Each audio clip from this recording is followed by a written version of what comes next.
Emma Carter drove the nail through the horseshoe so hard the mule flinched. She didn't apologize. She never did. The women of Red Bluff called her mannish. The men called her worse. And every morning she woke up in that livery stable smelling of sweat and animal hide, she told herself the same thing: survive another day. She wasn't waiting to be chosen. She had stopped waiting for anything. If this story speaks to you, subscribe to our channel. Drop your city in the comments. I want to see how far this tale travels and stay until the very end. The summer that changed Emma Carter's life arrived the same way everything else had in Red Bluff, Montana, without warning and without mercy. It was the kind of July heat that pressed down on a person like a hand flat against the back of the neck. Not warm, not gentle, punishing. The kind of heat that made horses irritable and men mean and women invisible, because in a town like Red Bluff, women who worked with their hands instead of their manners had long since learned to stop expecting to be seen. Emma had stopped expecting a lot of things. She was 28 years old, and she had the hands of a woman twice that, calloused at every knuckle, scarred along the left palm from a wire fence she'd grabbed barehanded at 14 to keep a spooked mare from bolting into the road. She'd held that wire until blood ran down her wrist and the horse settled. Nobody had thanked her. The horse's owner, a banker named Aldous Pratt, had looked at her the way men in Red Bluff always looked at Emma Carter, like she was something that had wandered into the frame of a photograph that didn't belong to her. She worked the livery stable on the south end of town, 12 hours a day, sometimes 14, mucking stalls, trimming hooves, resetting thrown shoes, loading panniers onto pack mules for the mining operations up in the hills. She was better at it than anyone in the county, and she knew it. The men who ran the surrounding ranches knew it too. They just didn't say so out loud, because saying so would have required acknowledging that Emma Carter was something worth acknowledging.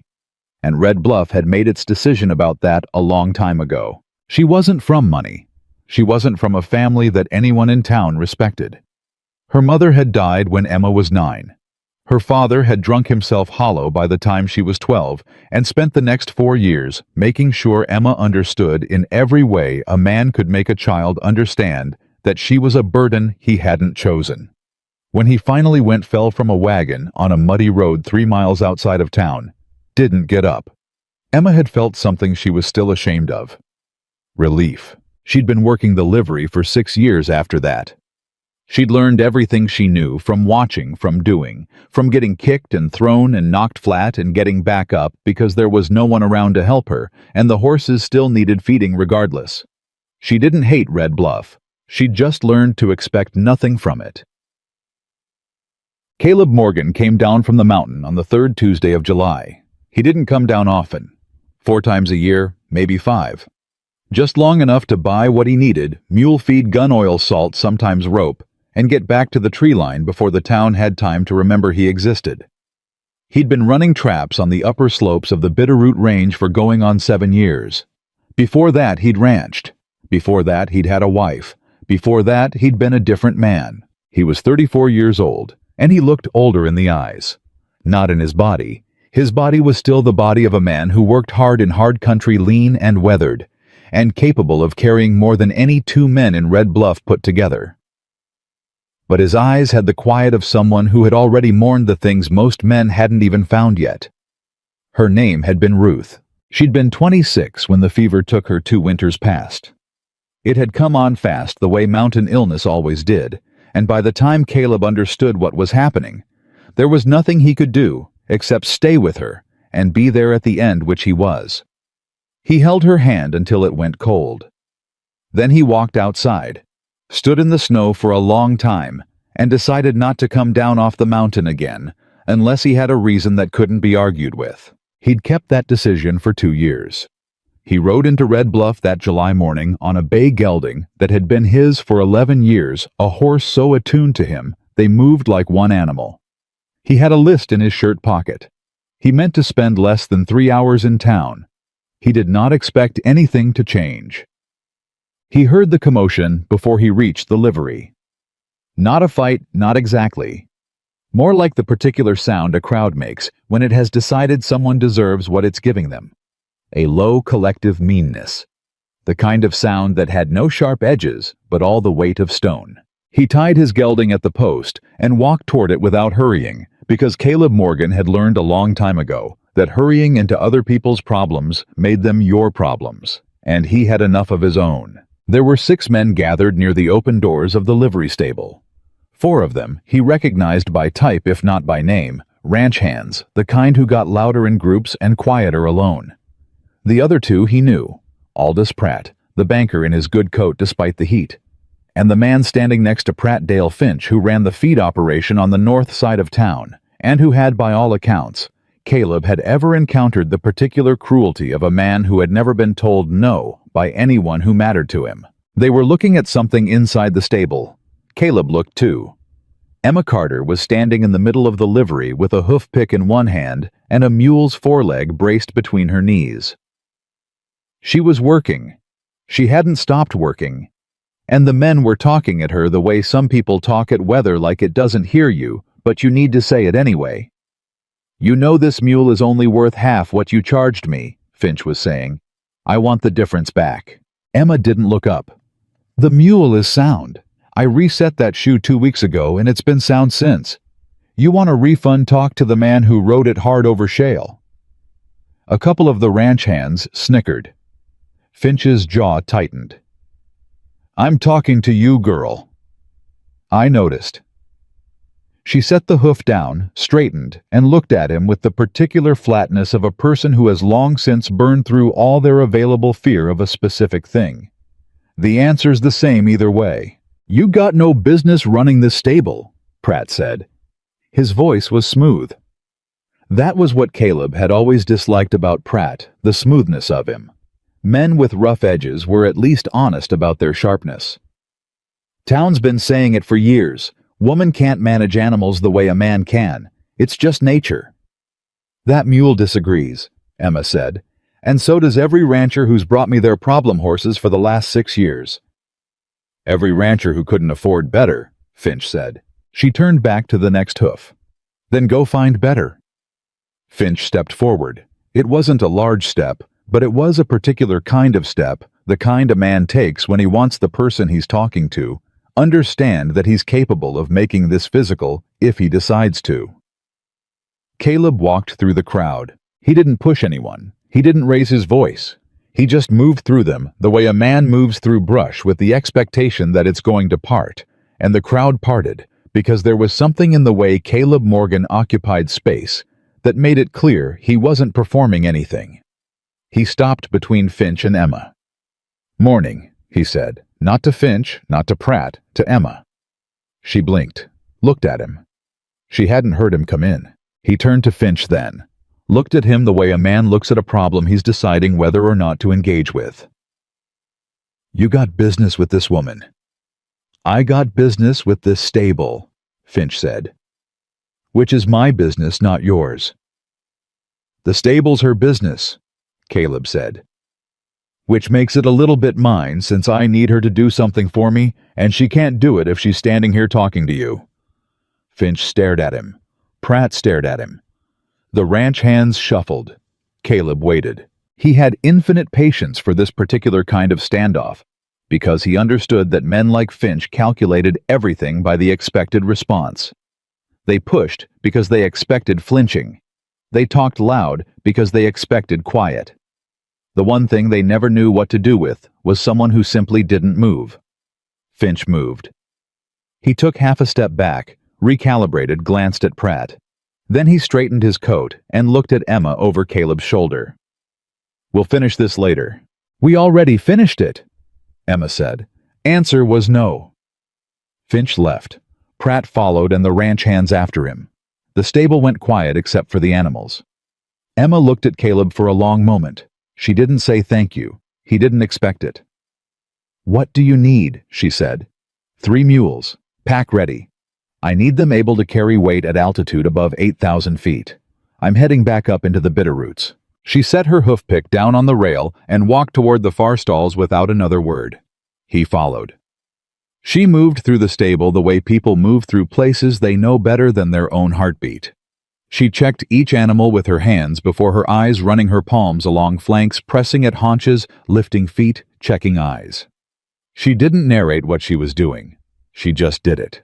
"These three," she said, eventually stopping at a set of stalls. "The gray's got the best lungs. The dun's stronger, but he'll need shoeing before you take him above 6,000. He's starting to show wear on his right rear.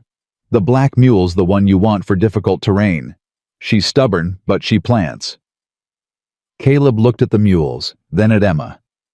"You're telling me the black's the best one. I'm telling you she'll be the last one standing if something goes wrong, which it will. It always does." He nodded slowly. "How much?" she told him. He reached into his coat for his money pouch. She was already walking toward the tack room. "I'll need a contract," she said over her shoulder. He stopped. "A contract. In writing. Terms of sale. Payment in full before they leave this stable." She came back with a ledger and a stub of pencil. "I've had men ride off with animals and renegotiate the price from the saddle. It happens once before you learn." He looked at the ledger, then at her. "You write contracts yourself." "I write everything myself." She set the ledger on the rail and looked at him steadily. "You have a problem with that?" "No," he said. And he meant it. She wrote. He watched her write. She had the handwriting of someone self-taught, deliberate, careful each letter, like something she'd decided on. She wrote the terms without hesitation. 3 mules descriptions, agreed price, date of payment. His name, her name. She slid it toward him. He read it. He signed it. She signed it, tore the page carefully along the spine, and handed him his copy.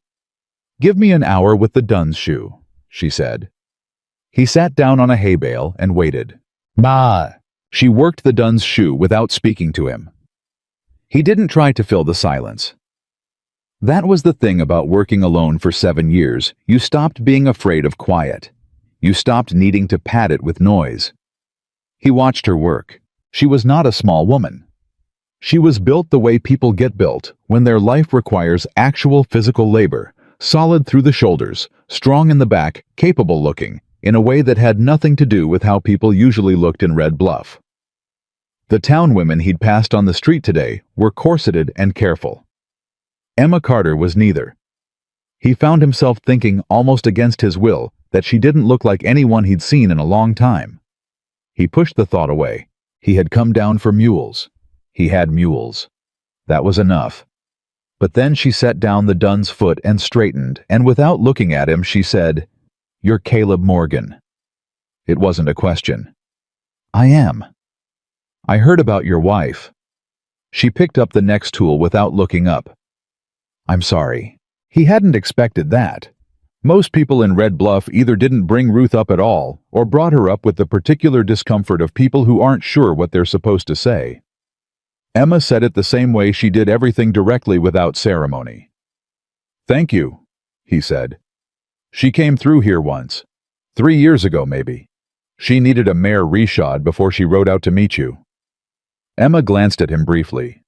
"She talked about you the whole time. Couldn't shut her up, honestly." Something moved through his chest. He kept his face still. "What did she say?" Emma thought about it. "She said you were stubborn as a mountain, but that you'd given her the first home she'd ever felt safe in." She set down the tool. "That's a good thing to be able to give somebody." He didn't answer for a moment. Then, "Yeah, I reckon it is." She looked at him, then really looked at him for just a second. The way you look at someone when you're trying to figure out if they're going to be a problem. Then she turned back to the work. The hour passed. The Dunn was ready. He paid her. Cash. Exact. She counted it without embarrassment, folded it, put it in her apron. He loaded his supplies onto the mules. She helped without being asked. She knew how to balance a load the way a person knows when you've done it 1,000 times, weight distributed, nothing that would shift knots that would hold at altitude. He was almost ready to go when he stopped. He didn't know afterward what made him do it. Something practical, he told himself. Something logical. He'd been thinking about it all hour. The truth was, and what he'd been thinking was, the mountain was harder than it used to be. The trap lines were longer. The packing was more work than 1 man and 3 mules could do efficiently. He'd managed because he'd had no reason not to manage. But managing wasn't the same as prospering, and he'd had enough of managing. He turned back towards Emma. She was already moving toward the next stall, already back in her work, already unnoticing him the way people get when they've learned not to wait to be noticed back. "Miss Carter," he said. She stopped, turned. "I have a proposition," he said, "and it's not a polite one, so I'll ask you to hear it out before you decide." She looked at him with that flat, waiting expression. "I'm listening. I'm running 6 trap lines above 8,000 feet. Beaver, mink, some fox. I process on site and bring the furs down in the fall. It's a 2-person operation that 1 person has been doing, which means I've been doing it wrong." He kept his voice level, factual. "I need someone who can handle animals at altitude, pack a load, and not fall apart when things go wrong." "You need a ranch hand," she said. "I need someone who knows mules," he said, "and horses, and who doesn't need to be managed or explained to or looked after." He paused. "From what I've seen this morning, that's you." She stared at him. "I'm offering you a season," he said. "Summer into fall. Equal share of the fur proceeds. You handle the animals, help run the lines, and I keep us provisioned and sheltered." He reached into his coat and held out his copy of the contract she'd written. "I'll sign whatever you want. Same terms as this, in writing. Notarized in town if that's what you need." Emma looked at the paper. She looked at him. "Equal share," she said. "Equal share." "Why me?" It was a reasonable question. He gave her a reasonable answer. "Because you didn't flinch when Finch stepped toward you," he said. "And because you knew which mule to recommend without selling me the expensive one. And because your wife said you gave her the first home she'd ever felt safe in, and Ruth didn't say things she didn't mean." Something crossed her face that he couldn't entirely read. "That's a strange reason to offer someone a season of work," she said. "I'm a strange man," he said. "But I keep my word. You can ask anyone in Red Bluff who's ever done business with me." She was quiet for a long moment. Around them, the stable breathed animals, shifting flies, the distant sound of the town going about its morning. Emma Carter stood in the middle of it all, looking like someone doing a calculation she hadn't been expecting to make that day. "I'll need 2 days," she said finally, "to arrange cover for the stable." "I can give you 2 days, and I want the contract witnessed. Name your witness." She thought about it. "Judge Caldwell. He rides the circuit. He's in town until Friday." "Then we'll do it tomorrow," Caleb said. "First thing." She looked at him one more time, that long measuring look. "All right, Mr. Morgan," she said. He nodded, turned toward the door. "Mr. Morgan?" He stopped without turning. "Why are you really doing this?" she asked. Not confrontational, just straight. The way she did everything. He was quiet a moment. Then he said the truest thing he could manage, which wasn't the whole truth, but wasn't a lie. "Because the mountain's quieter than it needs to be," he said. "And I'm done pretending that's good enough." He walked out. That night, Emma sat in her small room above the stable and looked at the contract she'd written that morning. Her name next to his. Terms in her own handwriting. She'd had harder choices in her life. She'd had easier ones, too.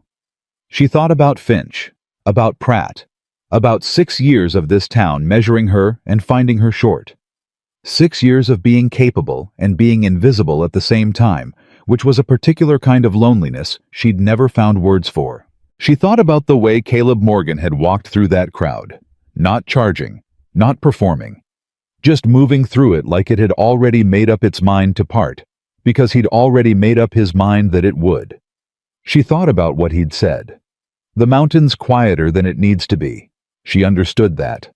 She folded the contract carefully and put it in her box under the floorboard where she kept the things that mattered. She told herself she was going for the money, for the share, for the chance to build something that didn't depend on this town's goodwill, which had never been given to her in the first place. That was true. That was all true. She didn't ask herself why, when she closed her eyes that night, she didn't feel dread. She felt something else. Something she hadn't felt in so long she'd almost forgotten the shape of it. Something that felt quietly, like forward. The next morning, Aldous Pratt found out about the contract. He came to the stable before 7. He was alone this time, which Emma noted. Men like Pratt were bolder in private than in crowds, they just expressed it differently. "I heard you're going up the mountain with Morgan," he said. "That's correct." She was measuring grain. She didn't stop. "That's a mistake." "I reckon that's my mistake to make." "Emma?" He used her first name the way men like Pratt used first names to reduce. To remind you that you were small enough to be spoken to without the formality a real person deserved. "You have a business here, a life here. Whatever Morgan's offering you is more than this town ever has," she said. She set down the grain scoop and looked at him. "You've been banking on me having no options for 6 years, Mr. Pratt. You've been counting on it. Everybody here has." She picked up the scoop again. "I found an option." Pratt's jaw worked. "Morgan's not stable. He went up that mountain after his wife died and nobody's seen him but 4 times a year. Man like that is exactly the kind of man I understand," Emma said. "Now if you'll excuse me, I have work before we sign the papers." He left. She let out a slow breath she'd been holding since he walked in. Then she went back to measuring grain because the animals still needed feeding, and they didn't care about Aldous Pratt or Caleb Morgan or the particular earthquake that had begun, quiet as a fault line shifting in the life of Emma Carter. The signing happened in Judge Caldwell's office at 9 in the morning. Caldwell was a compact, careful man who'd been riding the Montana circuit for 20 years and had developed the particular impartiality of someone who'd seen everything and decided surprise was a waste of energy. He read the contract. He read it again. "Equal partnership," he said. "Fur proceeds split at completion of season. Either party may dissolve with 30 days' notice. Miss Carter retains all prior ownership of her livery business. Mr. Morgan provides shelter provisions and safety on the mountain." He looked up. "That about right?" "Yes, sir," Emma said. "It's legal," Caldwell said. He looked at Caleb. "You understand this is binding?" "Yes, sir," Caleb said. "She could take half your fur earnings and walk." "That's what I agreed to." Caldwell looked at Emma. "And you understand you're going up into the Bitterroots with a man you've known for approximately 24 hours. "I've known longer men less," Emma said. Caldwell almost smiled. He notarized the document, kept a copy, and handed them each their signed pages. Caleb tucked his into his shirt. Emma folded hers precisely and put it in her coat pocket. Outside, the summer sun was already hammering Red Bluff flat. The street was beginning to fill the morning bustle, the commerce, the ordinary daily noise of a town that had decided it knew what it knew. They stood on the board sidewalk for a moment. "We leave at first light tomorrow," Caleb said. "I'll be ready," Emma said. She turned to go. "Miss Carter." She stopped. "They're going to talk," he said. "The town. About what this looks like. They've been talking about what I look like my entire life," she said. "I stopped caring some time ago." She looked at him steadily. "Does it bother you?" He thought about it honestly, which she appreciated. "No," he said. "I just wanted you to know I was aware of it." She held his eyes for a moment. Something passed between them that neither one would have known how to name. "First light," she said, and she walked back toward the stable through the town that had always looked at her sideways with something in her chest that was unfamiliar and not entirely uncomfortable. Something that felt like the first true beginning she'd had since she stopped expecting any. They left Red Bluff at first light the way Caleb had said they would. Emma was already at the stable door when he rode up her pack on the ground beside her, the 3 mules loaded and waiting. She had been awake since 3. Not from nerves, or not only from nerves, but because there was a particular quality to the last hours in a place you're about to leave that makes sleep feel dishonest. Like closing your eyes on something you should be looking at. She had looked at it. The stable. The small room above it. The 6 years of her life she was folding up and setting aside. Then she had picked up her pack and come downstairs. Caleb didn't comment on the fact that she was ready. He just looked at the mules, checked her loading work with his hands, the way she'd checked it herself, and found nothing to correct. She watched him find nothing to correct, and felt something small and sharp. Not pride exactly. Closer to relief. The relief of being assessed accurately. "That's good packing," he said. "I know," she said. He almost smiled. She wasn't sure. They moved out through the edge of town in the gray pre-dawn, the mules strung together behind them, hooves quiet on the packed earth. The town was still sleeping. Emma didn't look back. She had made her decision, and she understood herself well enough to know that looking back at decisions made them harder to keep. The road north climbed almost immediately, leaving the flat valley floor behind, and beginning the long angled work of approaching the mountains. The Bitterroots rose ahead of them like a promise no one had signed, enormous and impersonal and entirely indifferent to the two people moving toward them. Emma had never been this far north. She'd seen the mountains her whole life from the floor of the valley. The way you see things, you assume are for other people. She hadn't known they looked different up close. Not bigger exactly. More present. Like they were paying attention. Caleb rode without speaking. She matched his pace without asking. The silence between them was not uncomfortable. That surprised her. She had spent 6 years in rooms full of people who made her feel more alone than solitude ever had. And here was a man she'd known for 24 hours, whose quiet felt like something she could breathe in. She didn't examine that too closely. Not yet. After 2 hours of steady climbing, the trail narrowed and the scrub gave way to pine. The air changed thinner, cooler, carrying something clean that the valley air never had. The mules felt it too. Their ears came forward. Their stride shifted. Emma felt it in her lungs first, then in her chest. Something opening. "First time above the valley floor?" Caleb asked. He hadn't looked at her. "That obvious. You're breathing different." She was quiet a moment. "Is that a problem?" "No," he said. "It means you're paying attention. Most people spend the first hour fighting it. You just let it change you." She didn't know what to do with that, so she let it sit. They rode. Dawn. The first test came at midday. They'd made good time on the lower trail, but the path above the first ridge was rockier than anything Emma had worked before, loose shale and long shelves, the kind of terrain that punished careless footing. The gray mule, the one with the good lungs she'd selected herself, decided at the worst possible moment that she was done with loose rock and planted. Not a small plant, a full committed 4-hooved refusal, the kind that could hold up a train. Caleb stopped his horse and looked back. "Leave her," he said, not unkindly, practically. "She'll come when she's ready." "She'll come now," Emma said. She dismounted, handed her reins to Caleb without looking at him, and walked back to the gray mule. She didn't approach from the front.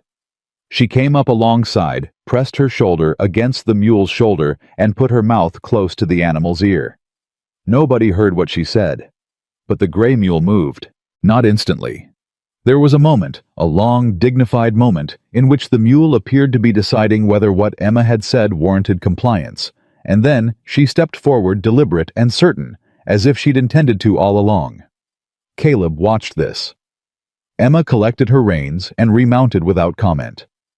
They rode on. After a while he said, "What did you say to her?" "I told her the trail got easier past this section," Emma said. Which is true. She understood that. She understood the intention of it. Emma glanced at him. "Animals don't need the words. They need to know you mean what you're saying." He was quiet for a moment. "Ruth used to say something like that." Emma looked at him. "She said horses were just people who couldn't afford to be polite about what they were feeling," he said. "So they said it straight." Emma thought about that. "She was right," she said. He nodded, looked forward. And they rode on, and the mountain got closer, and the silence between them got a little warmer than it had been before, without either one of them doing anything to make it so. They made camp at the first plateau before dark.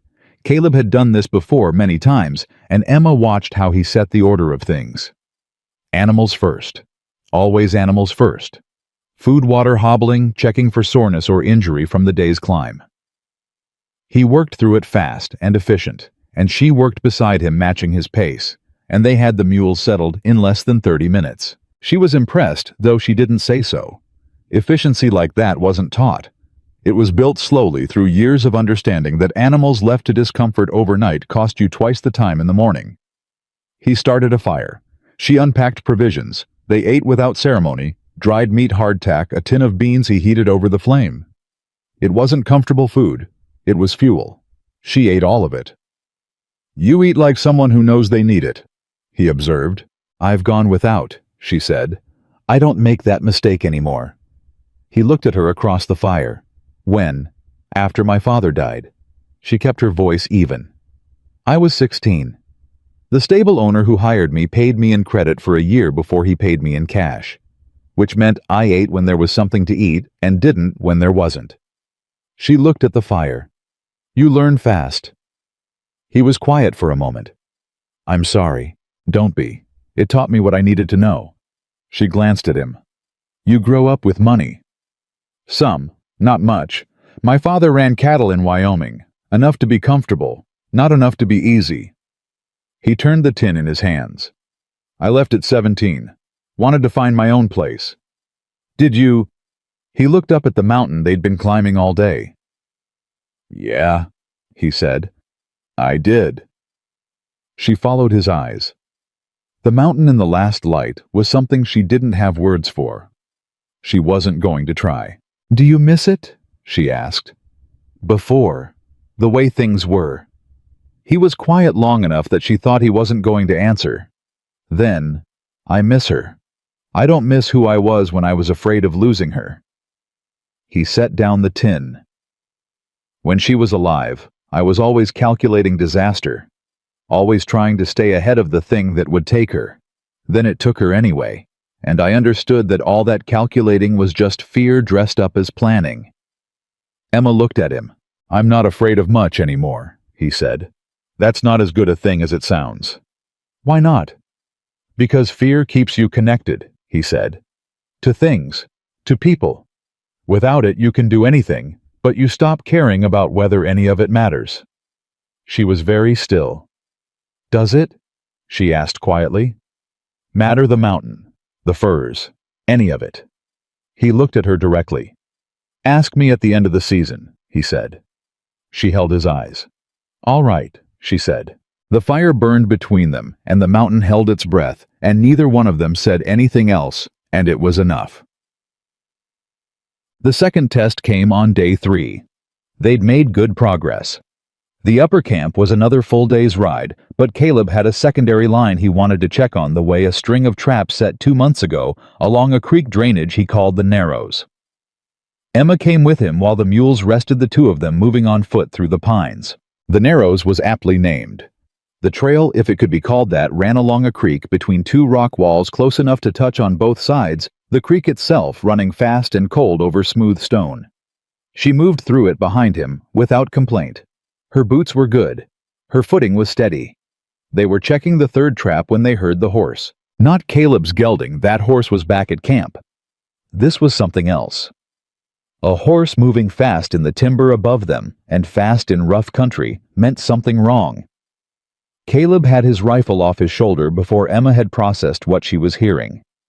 They came out of the Narrows and into the open, just in time to see the horse.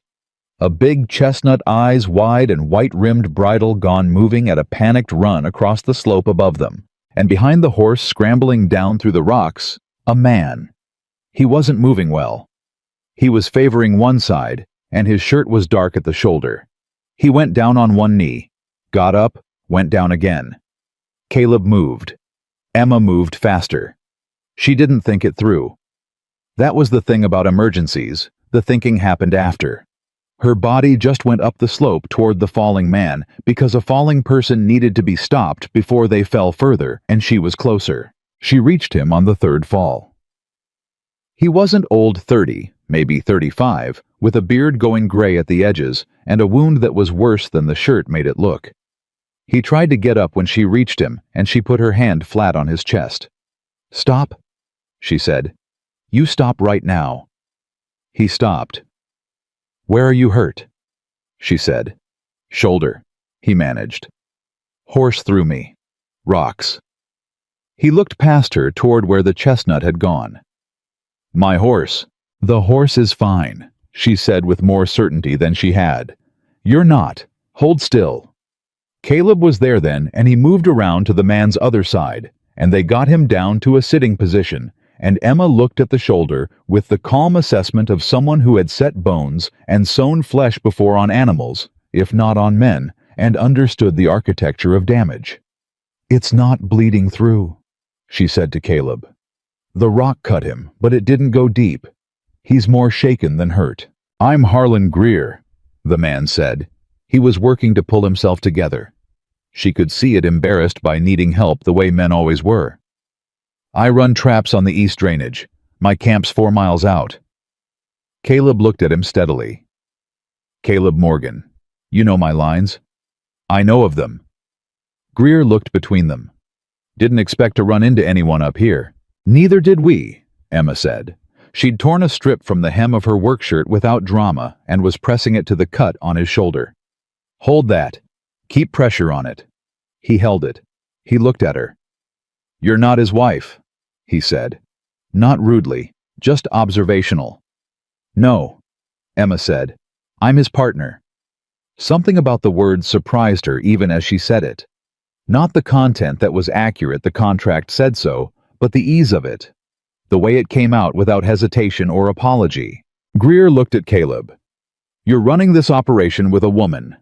"I'm running this operation with the best animal handler in Red Bluff County," Caleb said. His voice was completely flat. "She found your horse, by the way." They all looked. Down the slope, moving slow now, the chestnut had circled back, and Emma had said nothing. Done nothing, hadn't even looked at the animal since Greer appeared. But the horse was moving toward them with a kind of careful directness that didn't make sense until you understood that horses, when they were afraid, looked for something solid. Emma was solid. They felt it. The chestnut came to within 10 feet and stopped blowing hard, looking at Emma. She extended her hand, didn't move toward it, just let it decide. The horse walked to her hand and dropped its head. Greer stared. "How did she do that?" he said. "She said something it believed," Caleb said. They helped Greer back to his camp, which turned out to be 3 miles east along the ridge, a rough but adequate setup, a man clearly comfortable on the mountain. He had a mule of his own, an old gray animal that came to Emma without being called, which she took as a good sign about Greer's character. He offered them coffee. They stayed an hour. Over the fire, Greer looked at Caleb with a directness that suggested he was about to say something he wasn't entirely sure would land well. "There's talk," he said. "Below, in the valley." Caleb didn't react. "There's always talk." "About Morgan's lines." Greer looked at his cup. "About someone wanting them." Emma went still. Caleb's hands, she noticed, did not move. "Who?" "Dale Finch." Greer looked up. "He's been buying up trap rights along the lower Bitterroot all spring. 2 men sold out. One of them says Finch made it clear selling was the better option." "Finch runs feed," Caleb said. "Finch runs more than feed now," Greer said. "He's partnered with someone from Helena, someone with money. They're talking about a fur processing operation, industrial scale. They need the mountain lines to make it work." He paused. "Your lines are the best on this range. You know that." "I know that," Caleb said. Emma looked at him. "Did you know about Finch before we left?" He met her eyes. "I knew he'd been buying. I didn't know how far." It wasn't an evasion. It was the truth. She could tell the difference by now, and it had only been 3 days, which told her something about how clearly he meant the things he said. "He can't take your lines if you're working them," she said. "He can make it hard to work them," Greer said quietly. The fire crackled.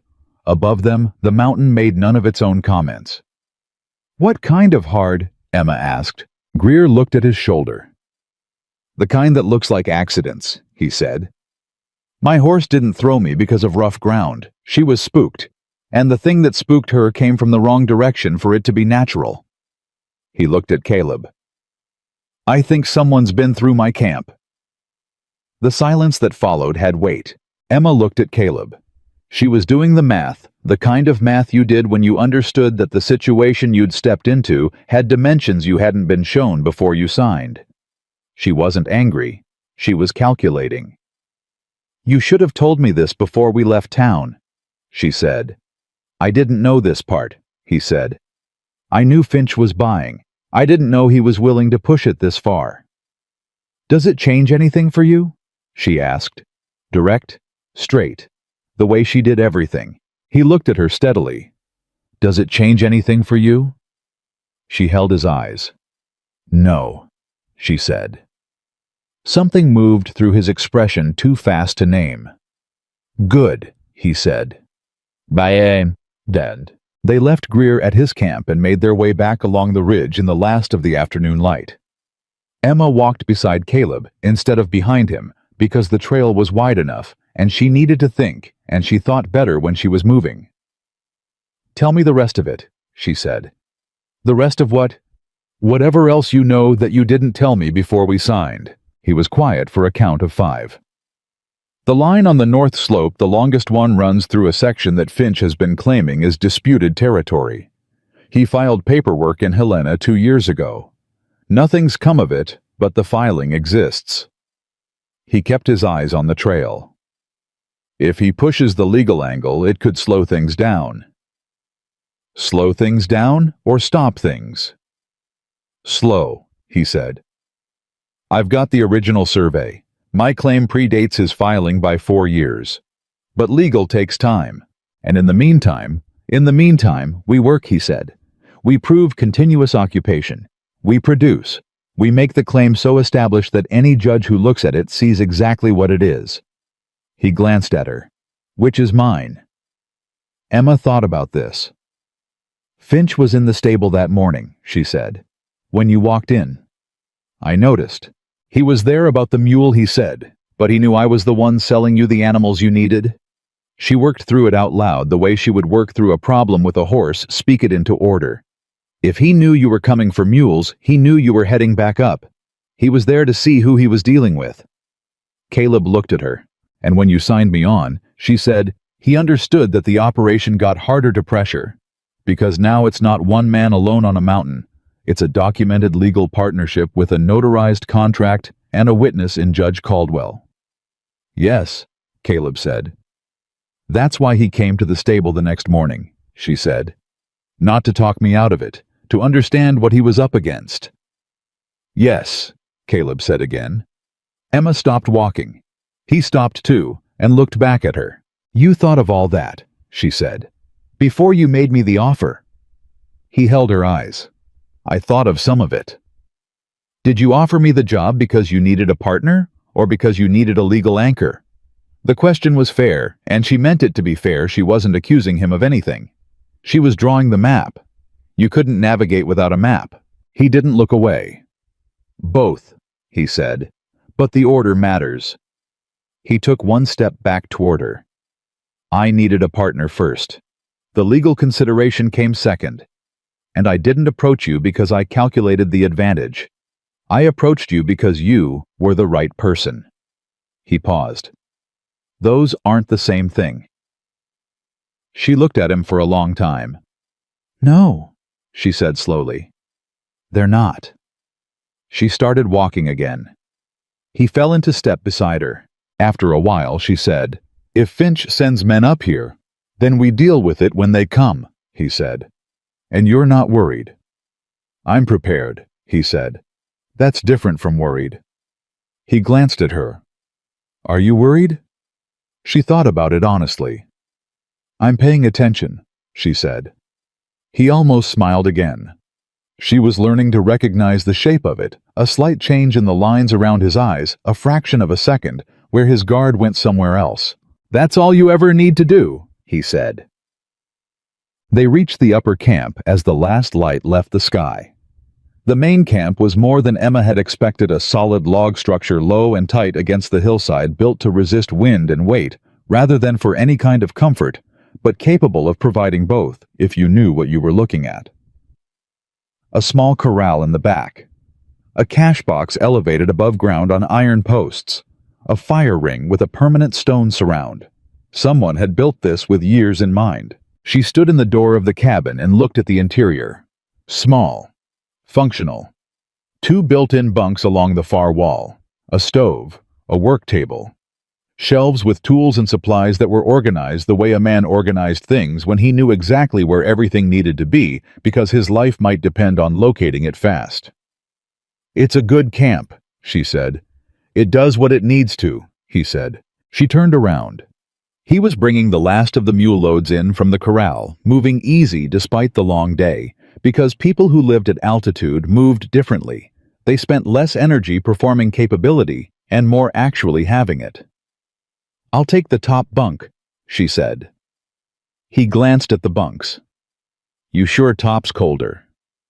"I sleep warm," she said. He nodded and set down the load. And that was the whole conversation about sleeping arrangements, which suited Emma exactly because the simplicity of it felt like respect.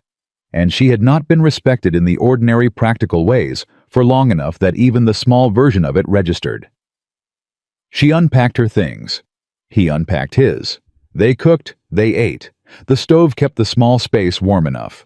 She was almost asleep when he spoke from the lower bunk. "Emma." She opened her eyes. The cabin was dark, the stove banked low. "Yeah," she said. "I should have been clearer about Finch before you signed," he said. "I'm telling you now, so you know I know that." She looked at the ceiling she couldn't quite see. "All right," she said. "It won't happen again," he said. "You sign anything going forward, you know everything I know." She was quiet for a moment. "Caleb," she said. "Yeah." "Go to sleep." A beat. Then quietly, what was definitely almost a laugh. "Yes, ma'am," he said. She closed her eyes. Outside the mountain held them in the particular way mountains held things without sentiment, without guarantee, but with a stability that human-made shelter rarely managed. It had been holding this cabin for years. It would hold it through whatever came next. Emma Carter lay in the top bunk of a log cabin above 8,000 feet, with a contract in her coat pocket, and a man she didn't yet know below her. And she thought about the morning she'd driven a nail through that horseshoe so hard the mule flinched. She'd done it on purpose. Not from anger, from grief. From the particular heaviness of another day, in a place that had decided she didn't count. She didn't feel that heaviness tonight. She wasn't sure what she felt instead, but it was lighter, considerably lighter. And somewhere down the mountain, she was almost certain Dale Finch was sitting in his office doing math that Emma had already done faster and better. She had a notarized contract. She had a man who kept his word. She had 3 good mules and a mountain that was already slowly beginning to feel less like someone else's territory. She had something she hadn't had in 6 years. A foothold. She intended to hold it. They had been on the mountain 11 days when the first man came. Emma heard him before she saw him. She was running the east line alone that morning Caleb had taken the north drainage to check a trap that had been sprung wrong 2 days prior. And she was moving through the timber with the particular quiet she'd developed over the past week and a half. The kind of quiet that wasn't absence of sound but presence of attention. The horse coming up the trail was being ridden by someone who didn't know this mountain. She could tell by the rhythm of it too fast for the terrain, the animal uncertain under a rider who was pushing instead of listening. Amateur work. Dangerous work above 8,000 feet. She stepped off the trail and waited. The rider came through the pines and pulled up hard when he saw her standing there. Young mid-20s maybe. Ranch hand clothes, new boots that hadn't been broken in, right a rifle in the scabbard that he hadn't thought to reach for because he hadn't expected to need it. He'd expected to find a camp, not a woman standing in the middle of a mountain trail looking at him like he was the one who was lost. "Ma'am," he said, catching himself. "You're on private trap line," Emma said. "Morgan's claim. You got business here, state it." He blinked. Reset. "I'm looking for Mr. Morgan." "He's not here. I'm his partner. You can say it to me, or you can ride back down and say it to nobody." The young man shifted in the saddle. He had the look of someone delivering a message he hadn't written and wasn't sure he believed. "Mr. Finch sent me. He wants a meeting with Mr. Morgan in Red Bluff. Says he has a proposal." Emma looked at him for a long moment. "Mr. Finch can write his proposal," she said. "Put it in a letter. Send it up with the next supply rider. Mr. Morgan will read it when he has time." Mr. Finch said it was time-sensitive. "Most things Dale Finch wants feel urgent to Dale Finch," Emma said. "That doesn't make them urgent to us." She took one step toward him. "You go back and tell him we received his message and we'll respond in our own time. And tell him to stay off this line. Next person I find up here without invitation is going to have a harder conversation than you're having." The young man looked at her. He was deciding something. Then he turned his horse and rode back down. Emma watched him go until the sound of the hooves faded. Then she stood very still in the quiet of the mountain and let the information settle into her. Finch hadn't waited a week. He hadn't even waited 2 weeks. The proposal, whatever it was a move, a preemptive one, which meant he was feeling the pressure of their presence up here in a way he hadn't anticipated. Good. She turned back to the trapline and kept working. She told Caleb that evening. He listened without interrupting, which she'd already learned was his way. He let information arrive completely before he responded to any part of it. She respected that. It was the opposite of how most men listened, which was to start forming the answer somewhere around the third sentence. "He's testing response time," Caleb said when she finished. "That's what I thought. He wants to know if we'll come down." He turned his coffee cup in his hands. "Coming down means we're nervous. It means we think his proposal matters more than the work. We're not going down." "No," he said. "We're not." He looked at her. "You handled it right." "I know," she said, that almost smile. "You always know." "I almost always know," she corrected. "There's a difference."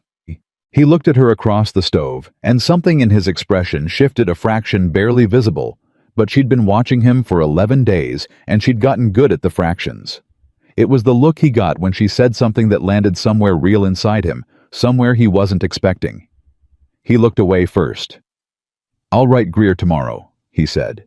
"Tell him what happened. He needs to know Finch is sending riders." "Greer's already watching," Emma said.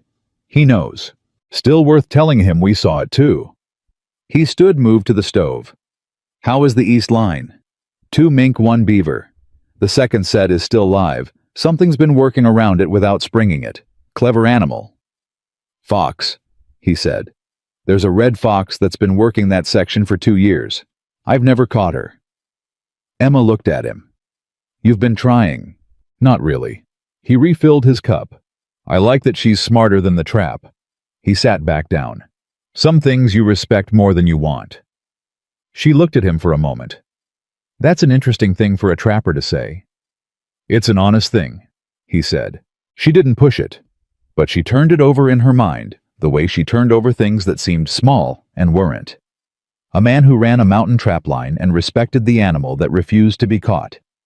A man who built a camp meant to last and organized his shelves like someone who understood that efficiency was a form of care. A man who said things clearly and then went quiet and let them mean what they meant. She was building a picture of him. She tried not to. She built it anyway. The storm announced itself on the 14th day. Not the blizzard that came later and came hard, and nothing that came before. It was adequate preparation. But the first weather system rolled in on the 14th day, with enough force to matter a fast summer storm that came up from the south and hit the upper mountain in the early afternoon while they were both out on separate lines. Emma felt it in the animals first. The black mule, the stubborn one, the one she'd recommended because she planted, stopped dead on the trail, and raised her head and pointed her ears at nothing Emma could see. Emma stopped, listened. The wind changed direction. Just slightly. Just enough. She turned around and moved fast. Not running. Running on mountain terrain was how you fell, but moving with the kind of deliberate speed that didn't waste a single step. She got back to the camp with 20 minutes to spare. Caleb was already there. He'd felt it too, or seen it, or that particular instinct built by years at altitude had simply told him the way. The mountain told you things, not in words, in something older than words. They secured the mules without discussion, moving around each other in the small corral space with a coordination that surprised Emma even as she was doing it. She knew where he was going to be. He knew what she was going to need. They'd only been working together 2 weeks, and already the patterns had formed, not because they'd talked about them, but because two capable people in close quarters doing necessary work find each other's rhythms the way rivers find the lowest ground. Not by deciding, by moving. The storm hit 20 minutes after they got the last mule secured. It wasn't devastating as mountain storms went. It was loud and wet and fast, and it drove them both inside the cabin and kept them there for 4 hours, while it made its arguments outside. Emma sat at the work table and inventoried their supply situation. Caleb cleaned and oiled the traps he'd brought in for maintenance. They worked in the same room in companionable silence, broken only by the storm and the occasional necessary exchange. "We're low on salt," she said. "I know, supply rider comes in 5 days. We should send a list down with Greer if he comes through before then." "Already planning to." She looked up. "When did you think of that?" "Yesterday when I checked the cache." He didn't look up from the trap. "You were going to say it eventually. I figured I'd have the answer ready." She looked at him for a moment. "You do that a lot." "Do what?" "Have the answer ready before I get to the question." He looked up then. "Does that bother you?" She thought about it. "No," she said.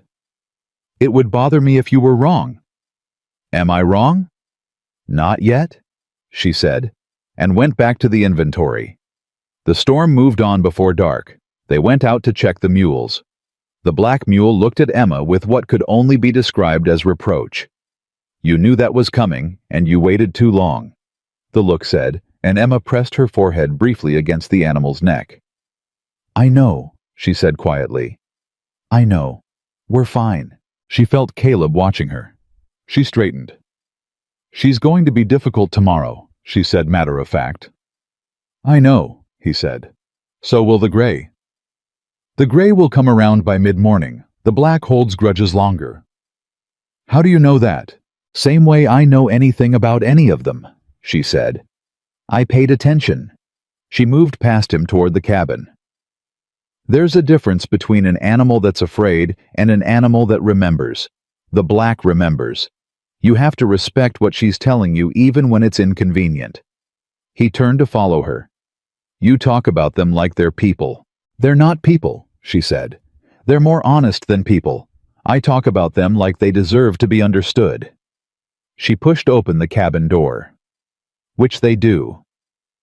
He stood in the doorway for a moment before he came in. She didn't look back, but she felt the pause, the weight of it. Something he was deciding not to say yet. She didn't push. She'd learned that about Caleb Morgan, too. You didn't push. You made space, and he came toward it in his own time, the way the chestnut horse had come to her on the hillside when Greer fell, not because she'd reached for it, but because she'd let it see that she wasn't going to. Now, Harlan Greer came through camp on the 16th day with information that changed the shape of everything. He arrived mid-morning on his old gray mule, moving carefully because his shoulder was still mending, and Emma made him sit and eat before he talked, because he'd ridden 4 miles through rough country to get there, and she could see from the set of his face that whatever he was carrying needed him settled before he could say it straight. He ate. He drank coffee. He looked at the table for a moment. Then he said, "Finch filed an injunction." Caleb went very still. Emma set her cup down. "In Helena," Greer continued. "Last week. He's claiming the North Slope line runs through his licensed territory. He's got a survey, don't know where he got it, don't know who signed it, but it exists, and it's been filed." Greer looked at Caleb steadily. "The territorial court has 45 days to respond. In the meantime, the filing creates a cloud on your claim." "A cloud," Caleb said, "means if a buyer comes for your furs, Finch's lawyers can argue the chain of ownership is disputed. Means you can't sell clean until it's resolved." Greer leaned forward. Caleb, if you can't sell the fall harvest, you can't pay for next year's supplies. You can't pay for next year's licenses. You lose the operation not because he won in court, but because you run out of money waiting for court. The cabin was very quiet. Emma's mind was moving fast. She was doing the math the way she always did, the way her father's uselessness had forced her to do it young, without help, understanding that when no one else was going to calculate survival, you did it yourself. Who filed the original claim? She said. Me, Caleb said. Where's the documentation? In the cabin, in the box under the east bunk. She was already moving. She pulled out the metal box, opened it, and went through the papers with fast, careful hands. Survey, license, date stamps. She found what she was looking for and held it up. Your claim is dated April 1879, she said.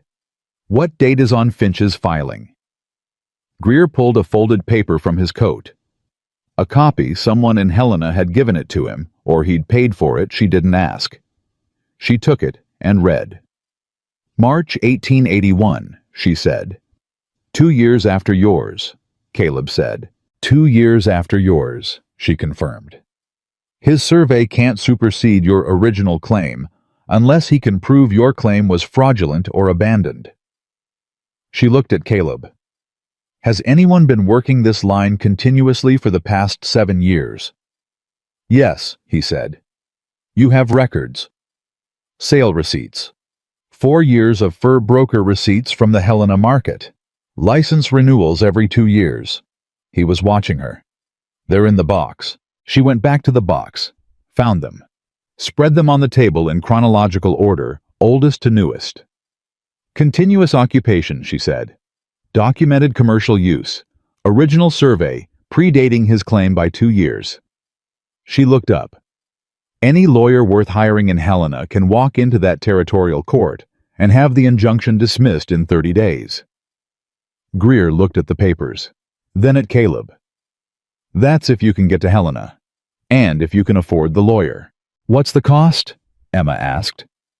Greer named a figure. Emma looked at the inventory of furs they'd already accumulated in 16 days. Then at Caleb. We sell what we have now, partial harvest, enough to cover the legal cost and travel. Selling now means lower prices, Caleb said. Summer furs aren't worth what fall furs are. Fall furs aren't worth anything if we can't prove ownership before the injunction clouds the title, Emma said. A smaller profit on a clean sale is better than a full harvest we can't move. She held his eyes. You know I'm right. He was quiet for a long moment. I know you're right, he said. Then we send Greer down with the early inventory. He finds a buyer in Red Bluff, not Finch's man, someone independent. We get cash. You ride to Helena, file a response, retain a lawyer. She looked at Greer. Can you move the furs? I know a buyer in Missoula who'll deal fair, Greer said. He's independent, no Finch connection. How fast can you get there? 3 days down and back if I push. Then we have 2 weeks before the injunction period matters, Emma said. That's enough time. Greer looked at Caleb with an expression Emma couldn't fully read, something between respect and surprise, like a man watching a card player turn over a hand he hadn't seen coming. She's good, Greer said. I know, Caleb said. He wasn't looking at Greer, he was looking at Emma. And the way he was looking at her, not like a partner reviewing a strategy, not like an employer evaluating an employee, but like a man looking at something he hadn't known he'd been missing until it was right in front of him, made her look away first. She gathered the papers, organized them, kept her hands busy. We need to make a copy of everything before Greer takes it, she said. Her voice was steady. In case anything is lost on the road. I have a ledger, Caleb said. He was still watching her. I'll start copying now.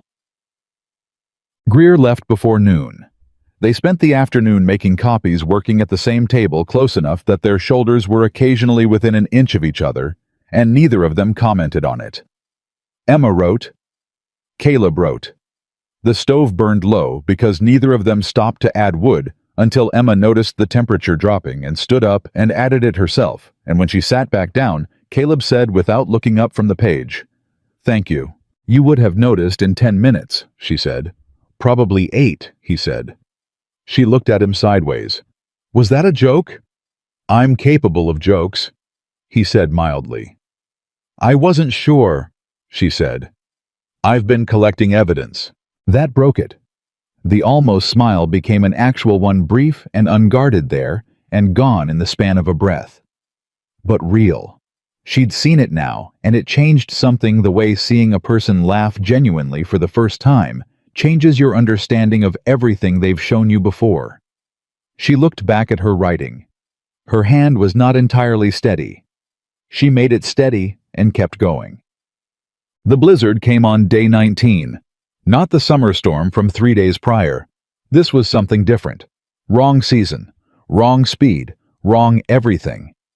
It came from the northwest in the black hours before dawn, and it came with the silence that preceded genuine danger, the particular hush that fell when the mountain decided to remind you what it was.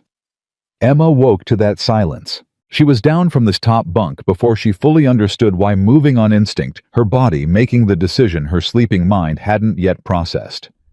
She pushed open the cabin door. The cold hit her like a wall. Not summer cold, not altitude cold. This was the cold that belonged to February to January, to the deep months when this mountain shed everything unnecessary and became purely itself. It had no business being here in July. The mules. She was already moving. She crossed the distance to the corral in the dark, moving by feel and memory, and found them by sound, the particular distress sound that animals made when the temperature dropped wrong, and they knew it before the humans did. The gray was already pressing against the fence. The black was circling.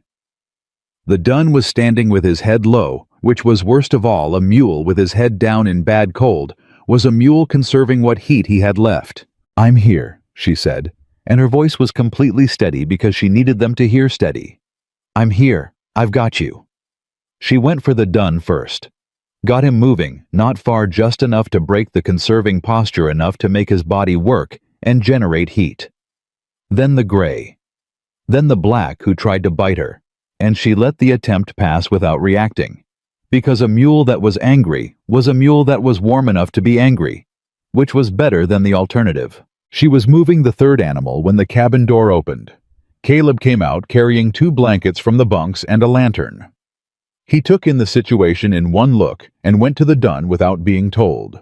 They worked together in the lantern light, putting blankets on the 3 mules, getting them moving, talking to them. Caleb quietly, in the short sentences he used for everything. Emma in the particular tone she'd developed over years, the one that meant, I know, and you're fine, and I'm not leaving. 40 minutes in the worst cold Emma had felt in her life. Her hands stopped working right somewhere around the 30-minute mark, the cold getting into the joints, slowing the fingers. She kept working anyway. Slower, but working. Caleb noticed. He moved to her side, took the rope she was struggling to knot, and tied it with hands that were somehow still functional. And then he turned toward her, and without asking, he took both her hands in both of his and pressed them together between his palms. The heat was immediate. Not comfortable. The return of feeling to cold hands was never comfortable. It was pins and fire. But it was his heat, and it was deliberate, and he held on through her involuntary flinch, because he understood that the flinch was physics, not rejection. You should have woken me, he said. His voice was low and close because the wind was loud. I woke up and went, she said. You were right behind me.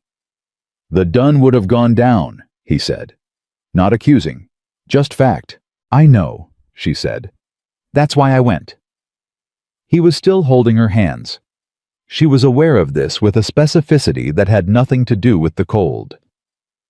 They're all right, she asked. Her voice came out steadier than she'd expected. They're all right. He looked at her. In the lantern light, his face was serious in the way it was when something mattered. Emma. I'm fine, she said. Your hands. They're warming up. She pulled them back gently. He let them go. She pressed them together the way he'd held them. I've been colder than this. When? The question surprised her. Not the content, the fact that he asked. The genuine wanting to know. "Winter. I was 17, she said. The stable roof came down in a storm. I was inside. Had to dig out by myself." She looked at her hands. 2 hours in the cold before I got free. I thought... She stopped. "What did you think?" he asked. She looked at him. "I thought nobody was going to know," she said. "If I didn't make it, nobody was going to come looking." She held his eyes. "That bothered me more than the cold." Something moved through his face, something that went deep and stayed there. "I would have come looking," he said, quiet, certain. She didn't know what to do with that. She turned back toward the mules. "Let's get them inside the corral proper and add the windbreak," she said. "Emma." "I know," she said. She didn't look back. "I know Caleb." She didn't know what she was saying she knew. But somehow he understood it because he moved to the other side of the dun and started working and didn't push it further, and that the restraint of it, the respect of it, landed harder than anything else he could have said. They got the mules stabilized and came inside just as the blizzard fully arrived. It hit the cabin with a weight that made the walls flex not break, because Caleb had built for this in ways Emma was only now fully understanding. But flex and groan, and the sound of it was the sound of the mountain making an argument about human smallness that Emma couldn't refute. She sat on the lower bunk. Her own bunk was too cold, the upper air too raw, and wrapped herself in the remaining blanket. Her hands ached. Her face ached. She realized, entirely exhausted. Caleb put more wood in the stove. Then he sat at the work table because there was nowhere else to sit except the other bunk, and the other bunk was where she was, and he wasn't going to presume. They listened to the storm for a while. "You built this cabin for winter," she said. "I built it to last," he said. "There's a difference." "No," he said. "Not on this mountain." She looked at the walls, at the way the corners fit, at the careful deliberateness of everything he'd made here. "How long did it take you?" "2 summers," he said. "Ruth helped with the first one. We chinked the logs together. She was..." He stopped. Emma waited. "She was good at it," he said. "Better than me, actually. More patient. I wanted it done. She wanted it right." A pause. "She was right about that." "She sounds like someone I would have liked," Emma said. "Yeah," he said softly. "I think she would have liked you too." He looked at the stove. "She used to say she wanted a friend who didn't need anything from her, who was just capable, just present." He shook his head slightly. "I didn't know what she meant at the time." "Do you know now?" Emma asked. He looked at her. "Yes," he said. The storm hit the cabin in a fresh wave of sound and pressure. The lantern flickered, held. Emma looked at the man across the room from her, at the steady, weathered face, at the hands that had held hers in the dark, at the eyes that looked at her like she was a fact he was still processing, and felt something shift inside her chest. Not falling. Not yet. Something earlier than falling. The moment before the edge. She was terrified of it. She was also, she realized, not moving away from it. "You should sleep," she said. "We'll need to dig out in the morning." "I know." He didn't move. "Caleb?" "I'm not tired," he said. "I know you're not." She pulled the blanket tighter. "But one of us should sleep, and I'm not going to." She looked at him steadily. "So you should." He looked at her for a long moment. Then he moved to the other bunk, lay down without taking off his boots, and put his arm over his eyes. He was asleep in 10 minutes. She could tell by his breathing. Emma sat in the dark with the storm pressing against the walls, and looked at the ceiling, and took stock of herself the way she'd always taken stock, honestly, without mercy, without sentiment. She had come up this mountain for money, for escape, for a foothold. She had not come up this mountain for this, for the particular weight of a man's hands around hers in the cold dark, for the way he said, "I would have come looking." Like it was the simplest truth he'd ever told, for the cabin he'd built to last. because that was the only way he knew how to build anything. She had not come for any of that. She understood with a clarity that frightened her, beginning to want to stay for it. Outside, the mountain made no comment. The storm kept pressing, and Emma Carter sat in the dark and breathed and understood that the avalanche she needed to be afraid of wasn't coming from outside the cabin walls. It was already moving inside her, quietly, steadily, the way the most permanent things always moved. The blizzard broke on the third morning. Emma knew before she opened her eyes. The sound changed. The pressure against the walls eased the particular freight train weight of the storm, lifting the way debt lifted when you finally paid the last of it. Gone all at once, and the silence after it more complete than any silence she'd heard in her life. She was still on the lower bunk. She had not slept. Caleb was already awake. She could tell by his breathing, had been able to tell for the last hour, that shift from the deep, slow rhythm of real sleep into the lighter, more alert quiet of a man lying still and thinking. Neither of them said anything for a while. The stove had burned low again. The cold in the cabin was the honest cold of a space that needed tending, not the killing cold of the night before. Emma got up first, added wood to the stove, put water on. She heard him sit up behind her. "How are your hands?" he said. "Fine," she said. She held them up briefly without turning. They were fine stiff at the first knuckle of the left hand where the cold had gotten deepest but functional. She'd had worse. "Emma, I said they're fine, Caleb." She turned then because she knew the particular tone he used when he was going to be persistent, and it was easier to meet it head on. "I need to check the mules. Then we need to dig the supply cache out and do an inventory on what the storm shifted. Then I want to look at the east line. The trap sets in the lower section may have been buried." He looked at her. "Yes," he said. "All right."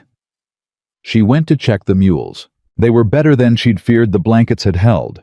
The windbreak had done its job, and the black mule, who had been considering grievances the entire storm, expressed her feelings about the past 3 days by attempting to remove Emma's coat sleeve with her teeth.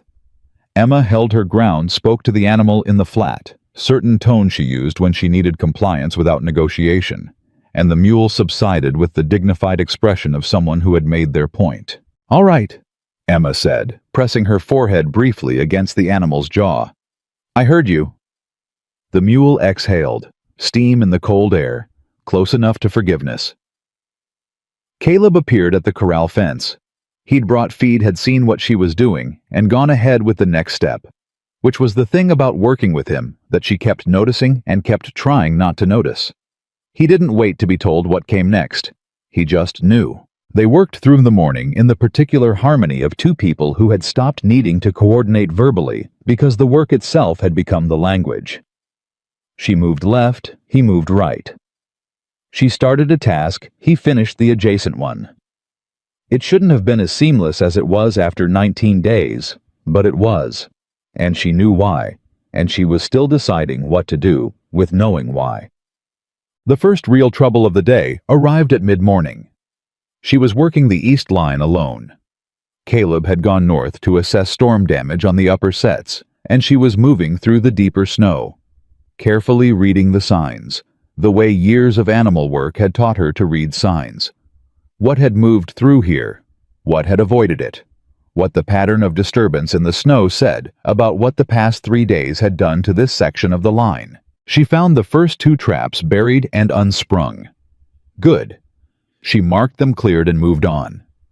The third set was wrong, not buried, sprung, but not by an animal. She crouched over it and looked at the mechanism and the ground around it with the careful attention she gave to problems she needed to understand before she acted on them. The trap had been sprung by hand. She could read the pressure pattern in the snow around the trigger. The wrong angle for any animal that would naturally trip this set, the boot print partially filled by drifted snow but still visible to someone who knew what to look for. Someone had been on this line. During the storm, not before. The print was under 6 inches of drift, but above the older snow it had been made after the storm started while visibility was low and any sensible person was indoors. which meant whoever had made it had come up here in the blizzard deliberately. Not scouting, not lost, working. Someone who knew what they were doing and didn't want to be seen doing it. She stood up, looked around at the tree line with the calm, direct attention of a woman who had been underestimated her entire life and had learned to use that underestimation as information. Nobody there now. She marked the location in her memory, not just the trap set, but the angle of approach, the likely path of entry, the direction the boot print faced, and kept moving down the line. She found 2 more sprung sets before she turned back. Caleb was already at the cabin when she returned. He'd made better time on the north line than expected, which meant less storm damage than they'd feared, which was one good piece of news in a morning that needed it. She told him what she'd found. He listened without moving. That particular stillness of his, the one she'd learned, was not absence, but concentration, every part of him attending. 3 sets, he said. 3 that I found, she said. There may be more on the section I didn't reach. Direction of approach. From the east ridge, not the main trail, someone who knew there was a secondary access. She looked at him steadily. Someone who's been up here before. Or someone who was told, he said. Finch's man, she said. Or one of them. He stood up. The rider who came 3 days ago. He was young, but he wasn't stupid. He would have looked at the terrain while he was up here. Noted the access points. He was only here for 20 minutes. 20 minutes is enough if you're paying attention. Caleb moved to the door. I need to check the north cache. If they came in from the east ridge, they might have scouted the whole perimeter. Wait, she said. He stopped. If they interfered with the cache that's not scouting anymore, she said, that's sabotage. And if it's sabotage, we need documentation before we touch anything. She pulled her coat back on. I'm coming with you. He looked at her for a count of 3. All right, he said. The north cache was intact. She let out a breath she hadn't fully acknowledged holding. Caleb checked the lock. Checked the foundation posts. Checked the ground around it for the same signs she'd read on the east line. Nothing. Whoever had been up here had focused on the trap line rather than the supply stores, which told her something. They're not trying to starve us out, she said. No, he said. They're trying to reduce the harvest. Make the season unprofitable. If we can't show commercial production, the continuous occupation argument weakens.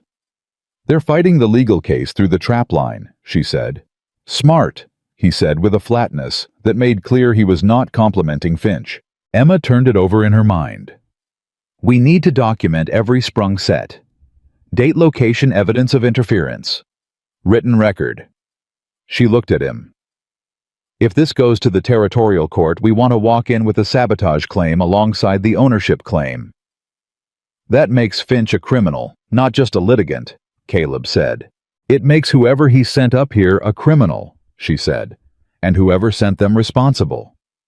She held his eyes. He pushed this from a legal inconvenience to something else. We should make sure the court knows that. Caleb was very still. You think like a lawyer, he said. I think like someone who's been on the wrong side of unfair for a long time, she said. I know what the weapons are. I just never had the standing to use them before. Something moved through his face, the same depth she'd seen last night in the lantern light when she'd told him about being 17 and alone in the cold and afraid that nobody would know. You have standing now, he said quietly. She held his eyes. I know, she said. They spent that afternoon building a written record. Emma wrote, and Caleb dictated the details of every anomaly they'd observed since arriving on the mountain. The rider, the sprung traps, the boot prints, the timing relative to the storm. She wrote in the same deliberate hand she'd used on their original contract, each fact stated plainly without embellishment, because plain facts were harder to argue with than decorated ones. Caleb watched her write. She was aware of him watching. She didn't comment on it. You write better than most men I've dealt with in business, he said. I taught myself, she said without looking up. When I was 12. My father couldn't read. She turned the page. I understood early that if I couldn't put something in writing, nobody was going to do it for me. What did you write first? She paused. A letter, she said. To the county land office. About the stable my father had a verbal agreement on. When he died, the owner tried to deny the agreement. She kept writing. I was 16. I wrote the letter myself. Referenced the county statutes I'd found in the courthouse library. She turned to the next item. The owner honored the agreement. The cabin was quiet except for the scratch of the pencil. You won that by yourself, Caleb said. I had no one else, she said. And that's the only time you've had to fight like that. She looked up, met his eyes. No, she said simply. He held her gaze. Something in his expression was she didn't have a precise word for it. Not pity, not admiration exactly. Something between those two things that had a different name she wasn't ready to find yet. He looked back at the table. What do you need from me to finish the record? The dates of your license renewals, she said. And the names of anyone who witnessed your continuous occupation of this claim. Anyone who can corroborate. Greer, he said immediately. He's been on this range for 5 years. He's seen me working these lines every season. Anyone else? The supply writer. His name is Tom Packard. He's been making this run for 3 years. He can testify to delivery dates and quantities. He paused. And the fur broker in Helena. 4 years of receipts with dates. That's strong, she said. She wrote the names. That's very strong. Will it be enough? She looked at what they'd assembled. The original claim, the license renewals, the fur sale receipts, the sabotage record, the witness list. She looked at it the way she looked at a horse before she declared it sound, not hoping it was enough knowing it was. Yes, she said. He exhaled. Just slightly. She noticed because she'd learned to read his small signals the way she read animals. Not the large declared things, but the tiny involuntary ones that said what was actually true. He had been more worried about this than he'd shown. She had known that. She hadn't commented on it because he was working through it the way he worked through everything internally steadily without asking anyone to carry it for him. She respected that. She also understood with the particular clarity of someone who had spent her whole life carrying things alone that carrying everything alone was not strength. It was just loneliness with a more dignified name. She put her pencil down. Caleb, she said. He looked at her. When you decided to come down from this mountain this summer, she said carefully. The mules, the supplies, all of it. Were you planning to fight Finch alone? A pause. Yes, he said. And you thought you could? I thought I'd manage, he said. The distinction he'd made before she remembered. Managing wasn't prospering. You were going to lose, she said. Not cruelly, just clearly. He didn't deny it. Probably, he said. The legal costs alone would have... He stopped. Would have finished you, she said. Yes. She looked at the table, at the documents between them. And now, he looked at the same documents, at what they'd built together in 3 weeks from contract paper and pencil, and the accumulated evidence of a life honestly lived on this mountain. Now, he said slowly, I think we're going to be all right. She looked up. He was already looking at her. We, she said quietly. We, he said. No hesitation. She looked back at the paper. Her hand was doing the thing again, the not quite steadiness that she made steady by deciding to. She picked up the pencil. Then let's finish this, she said.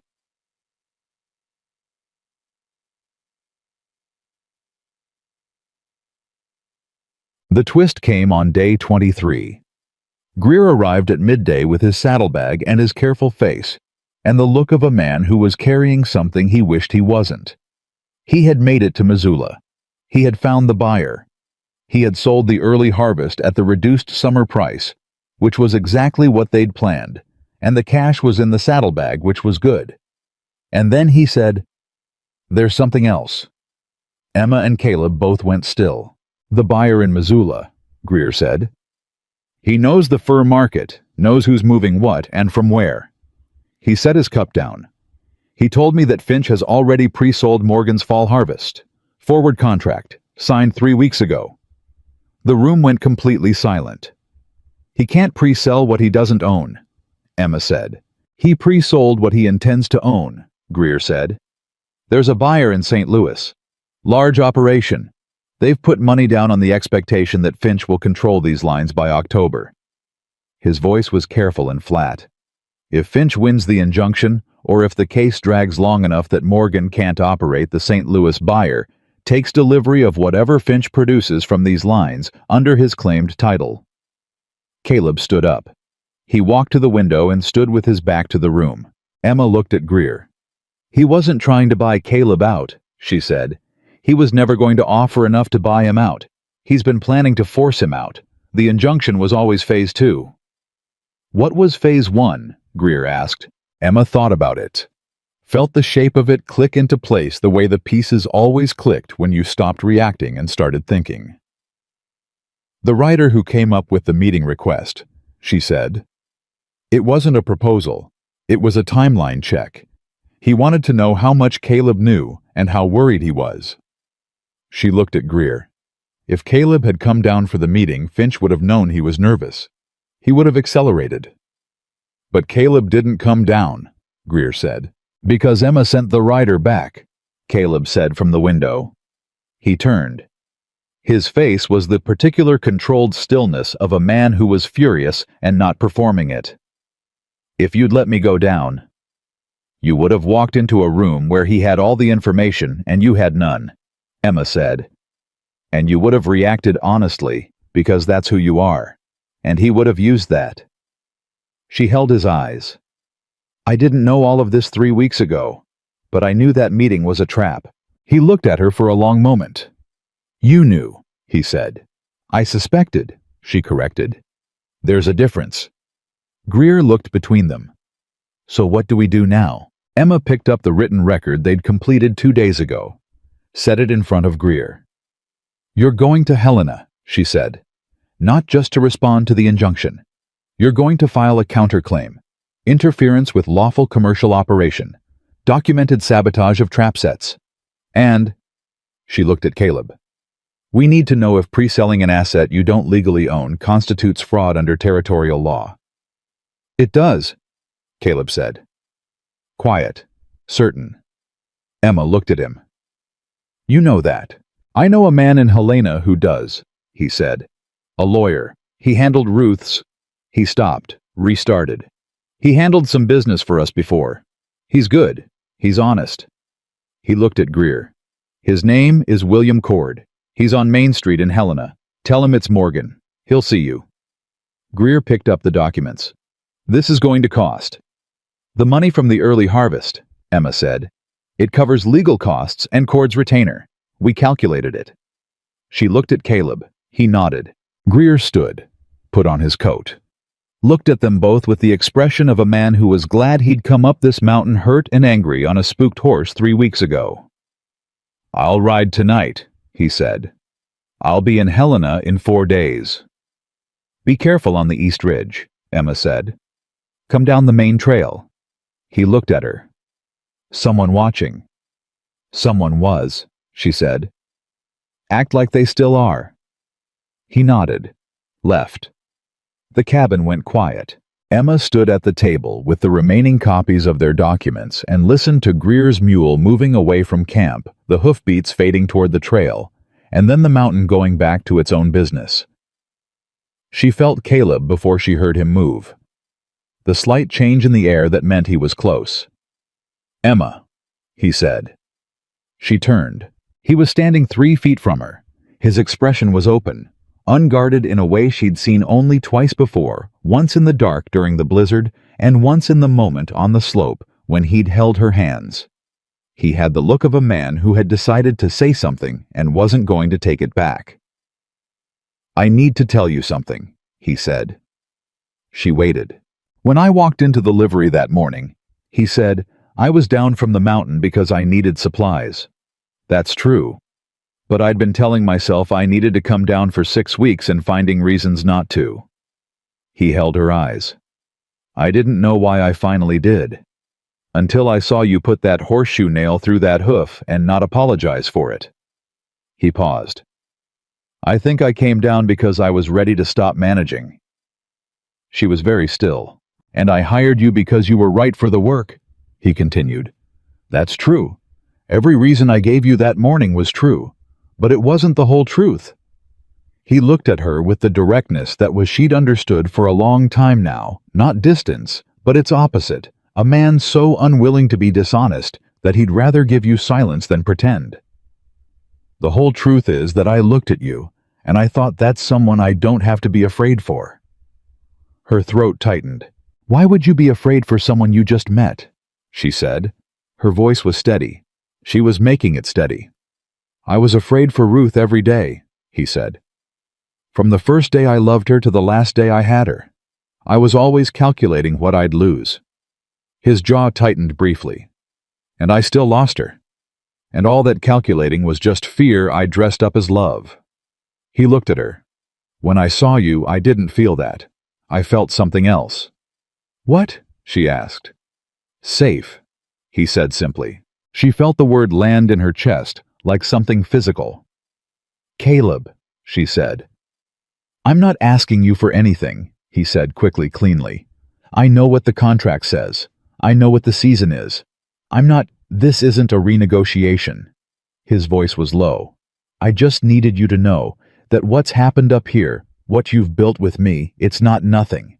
It's not a transaction that's going to end in October and leave us both exactly where we started. Emma looked at him. She thought about 16 years old and a letter to the county land office.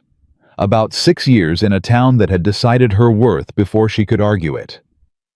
About the morning she'd driven that nail through the horseshoe so hard the mule flinched not from anger but from grief, from the accumulated weight of being unseen. She thought about his hands around hers in the dark, about the way he'd said, I would have come looking, about the cabin he'd built for 2 people, even after the one person he'd built it for was gone. I know it's not nothing, she said. Her voice was not steady this time. She let it be unsteady. I've known for a while. He looked at her.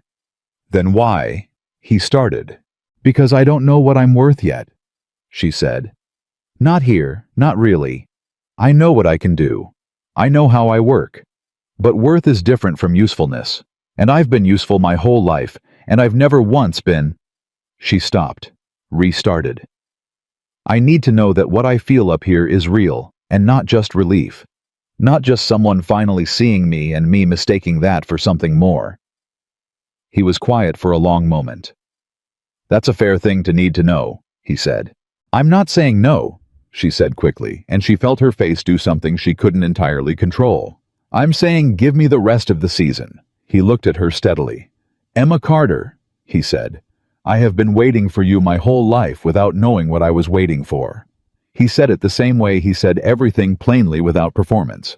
I can wait until October. She felt the tears come, and she didn't hide them, because she had stopped hiding things up here, had left that habit somewhere below the tree line. She blinked them back, but she didn't pretend they hadn't been there. All right, she said. All right, he said. He stepped back to his side of the room, which she understood was a gift, the space to feel what she was feeling, without it being witnessed at close range by the person who'd caused it. She appreciated that more than she could have said. She turned back to the table, picked up the papers. We need to prepare for the possibility that Finch sends someone up here again before Greer gets back from Helena, she said. I know, he said. His voice was steady. Back to the work, but warm now. Something in it that hadn't been there before, or that had been there and was now permitted to be. If someone comes up that east ridge, we see them first, he said. We know the terrain and they don't. And if they're not just scouting, he looked at her. Then we deal with what they are. He moved to the shelf and checked the rifle, but together. She looked at the rifle, then at him. Together, she agreed. Outside, the mountain settled back into its summer self after the wrong season storm, the snow already beginning to retreat under the July sun that had returned hard and clear and unambiguous. The trap lines needed checking. The supply situation needed managing. The legal battle they'd built together on pencil and paper and sheer refusal to be moved was now in Greer's saddlebag headed toward Helena. They had done everything they could with what they had. That was all you ever could do. Emma understood that better than most. She picked up her coat. "I'll do the east line," she said. "See how many sets are actually compromised." "I'll take north," he said. "Check in at midday." "Midday," she said. She was almost at the door when he said it. "Emma." She stopped. "I meant what I said," he said. "All of it." She stood in the doorway with the mountain laid out in front of her, and the morning light coming in around her, and the life she'd always deserved finally feeling like something with an address. "I know you did," she said. "That's why I need until October." She walked out. Behind her, she heard him move not toward her. Just the ordinary sounds of a man resuming his work. The sounds of someone who had said what he needed to say, and was content to let it sit. It was, she thought, as she walked toward the east line with her hands in her pockets and her face in the sun, the most romantic thing she'd ever experienced. Not the words. The restraint. The patient, undemanding certainty of a man who had finally stopped being afraid and started simply waiting. For her. Greer came back on the 9th day. Emma heard his mule on the trail before Caleb did.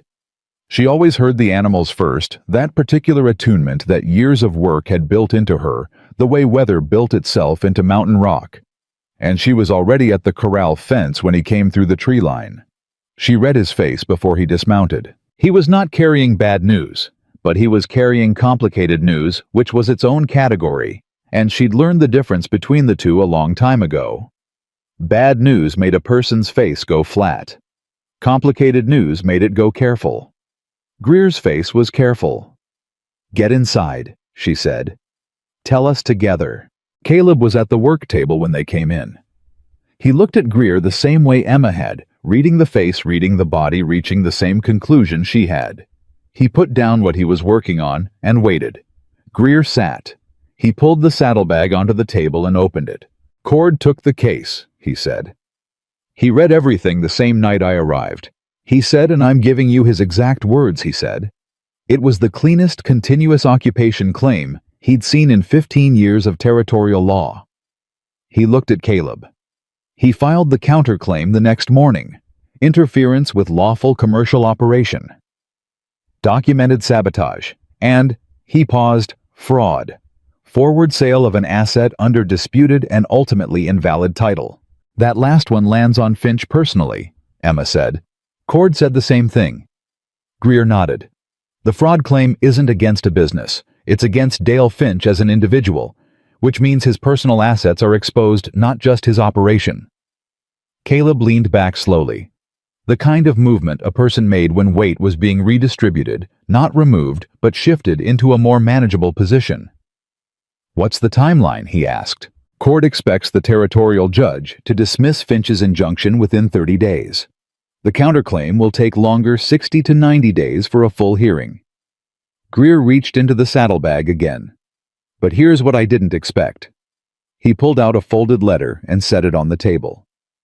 "This arrived at Cord's office the day after he filed," Greer said, "from the St. Louis buyer." Emma and Caleb both looked at the letter. "He's withdrawing from Finch's contract," Greer said. "The moment the fraud claim was filed, the St. Louis buyer's lawyers contacted Cord directly. They want nothing to do with a disputed title. They put money down on a sure thing, and Finch didn't give them a sure thing." Greer's voice was level, but there was something underneath it. "The St. Louis buyer is angry. He's out a significant deposit, and he's making that Finch's problem, not ours." The cabin was quiet for a moment. "Finch lost his buyer," Emma said. "Finch lost his buyer," Greer confirmed. Emma looked at Caleb. Something moved through his face, not triumph. Too tired for triumph, too real for it. Something closer to relief, which was what came after you'd been carrying something heavy long enough that when someone finally helped you set it down, you didn't feel joy. You felt your own arms again. Is it over? Caleb asked. The injunction is effectively dead, Greer said. The fraud claim is alive. Cord says Finch may try to settle out of court rather than face a hearing. He paused. And there's one more thing. Emma looked at him. Cord spoke to Judge Alderman in Helena, the one who handles territorial claim disputes. Greer folded his hands on the table. Alderman wants the record you built, the full written record. He's already heard of the sabotage Cord told him, and he wants to see the documentation. He looked at Emma specifically. Cord said whoever wrote that record did it like someone who'd studied law. I studied survival, Emma said. It's the same discipline. Greer almost smiled. Cord said to tell you, and again his exact words, that if you ever want to read law formally, he'd sponsor your application himself.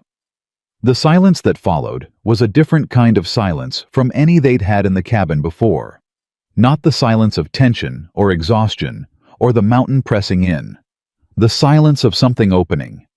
Emma looked at the table. She felt Caleb looking at her. She didn't look back at him yet. She wasn't ready for what she'd see in his face because she knew what it would be, and she wasn't sure she could hold herself together through it cleanly. Tell Cord we're grateful, she said, and we'll be in touch about the fraud hearing. Greer stayed the night. They fed him well. Emma had brought down 2 grouse that morning, the first time she'd hunted on the mountain, an impulse she hadn't examined too carefully. And the 3 of them sat around the stove after supper and talked about nothing particularly important, which was its own kind of recovery after weeks of everything being important. Greer left at first light. Emma stood at the corral fence and watched him go. Caleb came and stood beside her, not close enough to touch, just beside her. Present. Cord's offer, he said. Don't, she said. I'm not pushing, he said. I just want to say it's real, if that's something you want. She looked at the trail where Greer had gone. I've wanted to read law since I was 16, and I wrote that letter to the county land office, she said. I've wanted it the same way I've wanted things I understood I couldn't have. And now, he said. She was quiet. Now I don't know what I can't have anymore, she said. And that's... She stopped. That's a harder thing to manage than certainty was. He was quiet for a moment beside her. Good hard or bad hard? He asked. She looked at him sideways. Good, she said. He nodded, looked at the mountain. We've got the north line to run today. I know, she said. And the black mule needs her rear hooves looked at. I know that too. All right then, he said. He pushed off from the fence. Ready when you are. She watched him walk toward the cabin and felt the particular ache of someone standing at the edge of something they'd always believed was for other people. She pushed off the fence and followed him. The second twist came on the 31st day, and it came from the direction Emma least expected. It came from Red Bluff. The supply rider Tom Packard, the man Caleb had named as a witness, 3 years of consistent delivery runs, arrived 4 days ahead of schedule, with a look on his face that Emma had learned to read on working men, the look of someone who had information they'd been thinking about the entire ride up. He carried the regular supplies. He also carried a letter, not from Cord, not from Greer, from Judge Caldwell. Caleb opened it at the table, while Emma stood beside him close enough to read over his shoulder, which she did without asking, because they'd long since passed the threshold where permission was needed for ordinary proximity. She read it twice. Then she looked up. Finch tried to have the contract voided, she said. He filed a challenge, Caleb said. His voice was very controlled. He's claiming the contract was signed under duress, that I pressured you.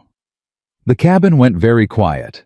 Tom Packard, who had the good sense to understand he was standing in a room where something serious was happening, set down the supply crate and stepped back toward the door without being asked. Emma read the letter again. Caldwell's handwriting was precise and legal and entirely clear. Finch had filed a challenge to the notarized partnership contract in the county court.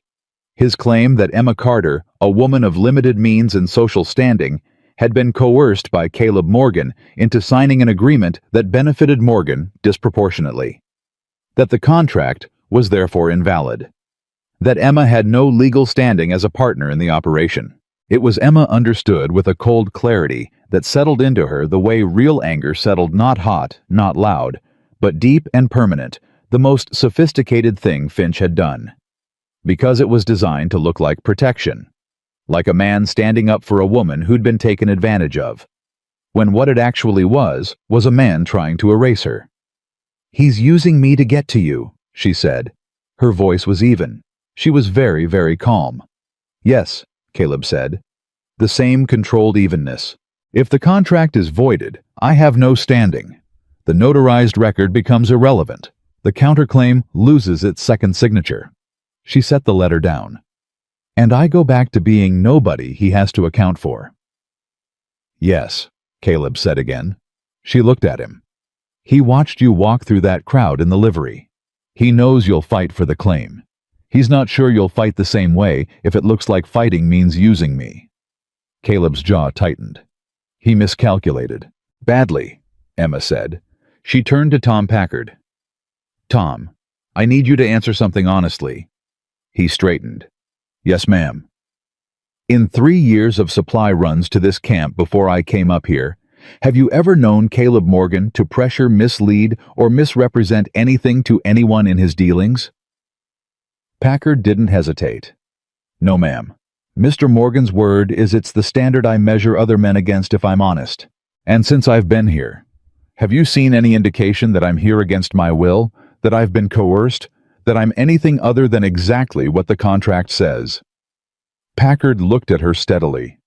"I see a woman who runs this operation like she built it herself," he said. "And I see a man who, begging your pardon, Mr. Morgan, follows her lead on the animal work more than she follows his." Emma looked at Caleb. He looked at Packard. "You'll say that in writing." "I'll say it to a judge," Packard said, standing up. Emma turned back to the table, picked up the letter. "We need to get this to Cord today," she said, "before Finch's challenge gets a hearing date." "Packard can carry it back down," Caleb said. "I know." She was already writing. "I'm drafting our response." She looked up briefly. "You're going to dictate. I need your voice in this, not just your signature. Cord needs to hear how you speak about this situation." "All right," Caleb said. He sat down across from her. She put the pencil to the paper. "Tell me," she said, "in your own words exactly how this partnership began and exactly what it has been." He looked at her, and he told it. All of it. The mules, the contract, the crowd in the livery, the judge's office, the mountain. What Emma had built, and what she had fought, and what she had figured out before he'd gotten there himself. He told it plainly and without embellishment, because that was who he was, and plain truth was harder to dismiss than decorated claims. Emma wrote every word. When he finished, she looked at what she'd written. Then she added one line at the bottom in her own voice, as herself as a woman who was done allowing other people to define the terms of her own story. She wrote, "I signed this contract freely, with full knowledge of its terms, because I had earned the right to make that choice. No one who has ever questioned my capability has also offered me a fair wage for it. Caleb Morgan did both. I will not allow my own agency to be erased in the name of protecting me from it." She signed it, slid it to Caleb.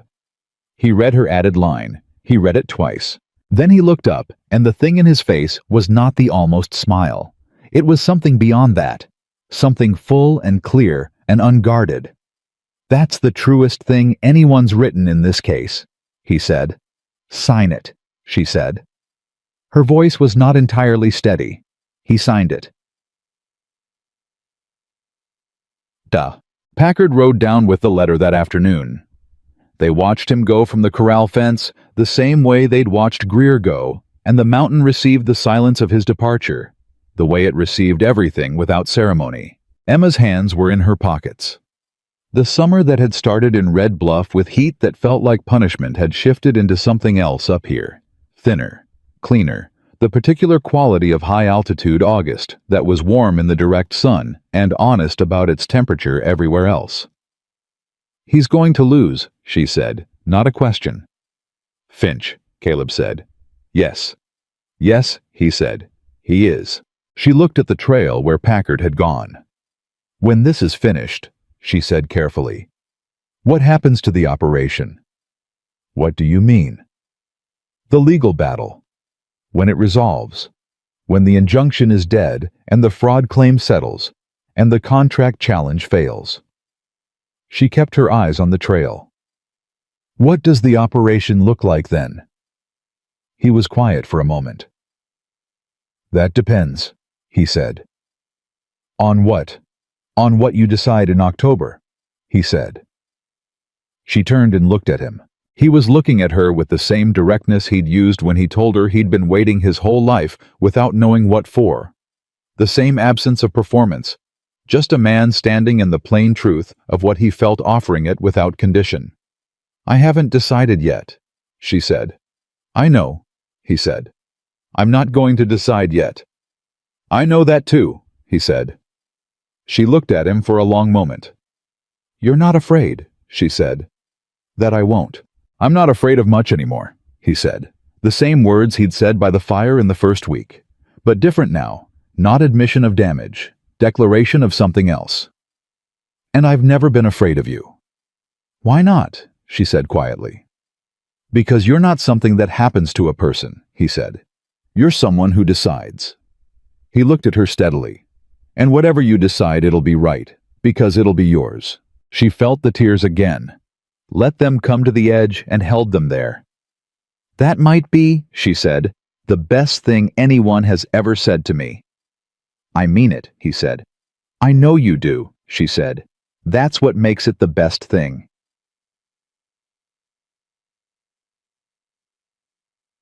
The hearing came to them rather than requiring them to go to it. That was Cord's doing a procedural maneuver Emma hadn't anticipated but recognized immediately as elegant. Cord had argued to Judge Alderman that requiring the operating partners to abandon their documented continuous occupation in order to attend a hearing was itself prejudicial to their claim. Alderman had agreed.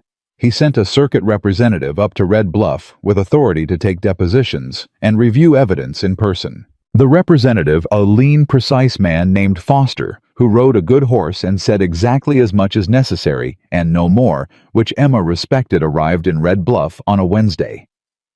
Caleb and Emma came down from the mountain for the first time in 38 days. Red Bluff received them. That was the only way Emma could describe it. The town that had spent 6 years deciding her value looked at her when she rode in beside Caleb Morgan, not behind him, beside him, because that was what they were, and something shifted in the collective expression of the place. She could feel it the way you felt a current change in a river. Not dramatic, not an apology, just a recalibration, an adjustment of a calculation that had been made with wrong numbers for a long time. Aldous Pratt was standing outside his bank when they rode past. He looked at Emma. She looked back at him. She did not nod. She did not acknowledge him in any way that could be read as supplication or forgiveness. She simply looked the way you looked at something you had moved past. He was the one who looked away. The deposition happened in Judge Caldwell's office, which was appropriate since he'd witnessed the contract that Finch was trying to void. Foster sat at the table with his papers. Caleb and Emma sat across from him. Their lawyer Cord had come from Helena himself, which told Emma something about how seriously he took this case, sat beside them. Finch was there.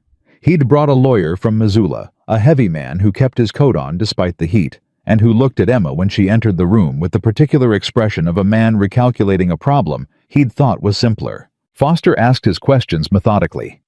Caleb answered them the same way he answered everything, directly without embellishment.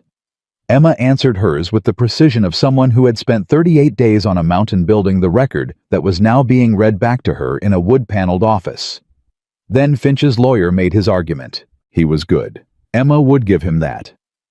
He built the coercion case carefully, constructing an image of a vulnerable woman with limited options who had been offered a contract she wasn't equipped to evaluate.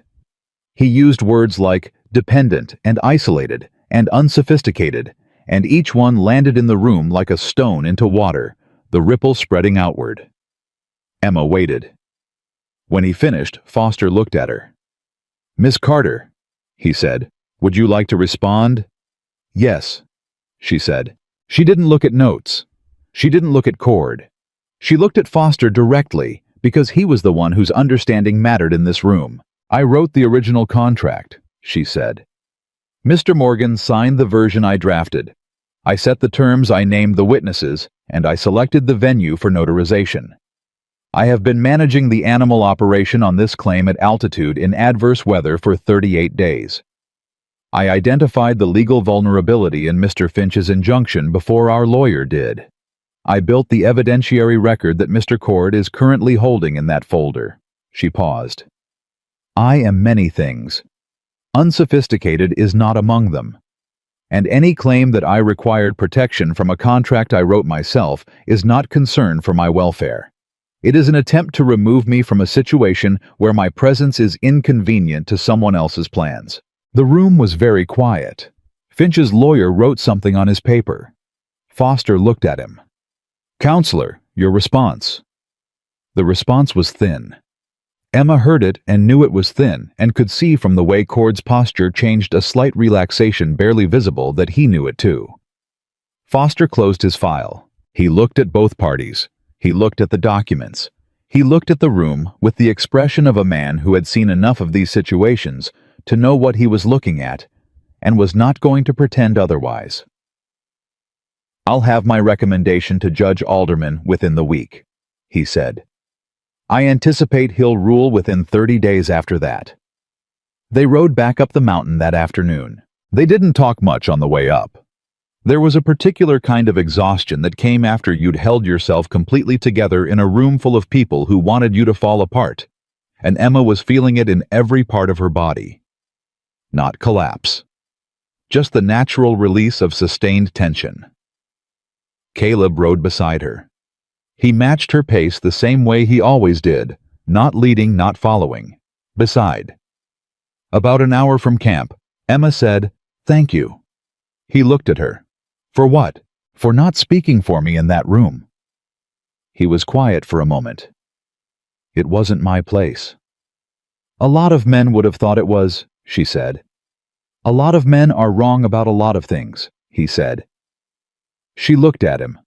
The mountain light at this hour was the particular gold that came in the last hours of the day, and it did something to the angles of his face that she'd stopped pretending she didn't notice.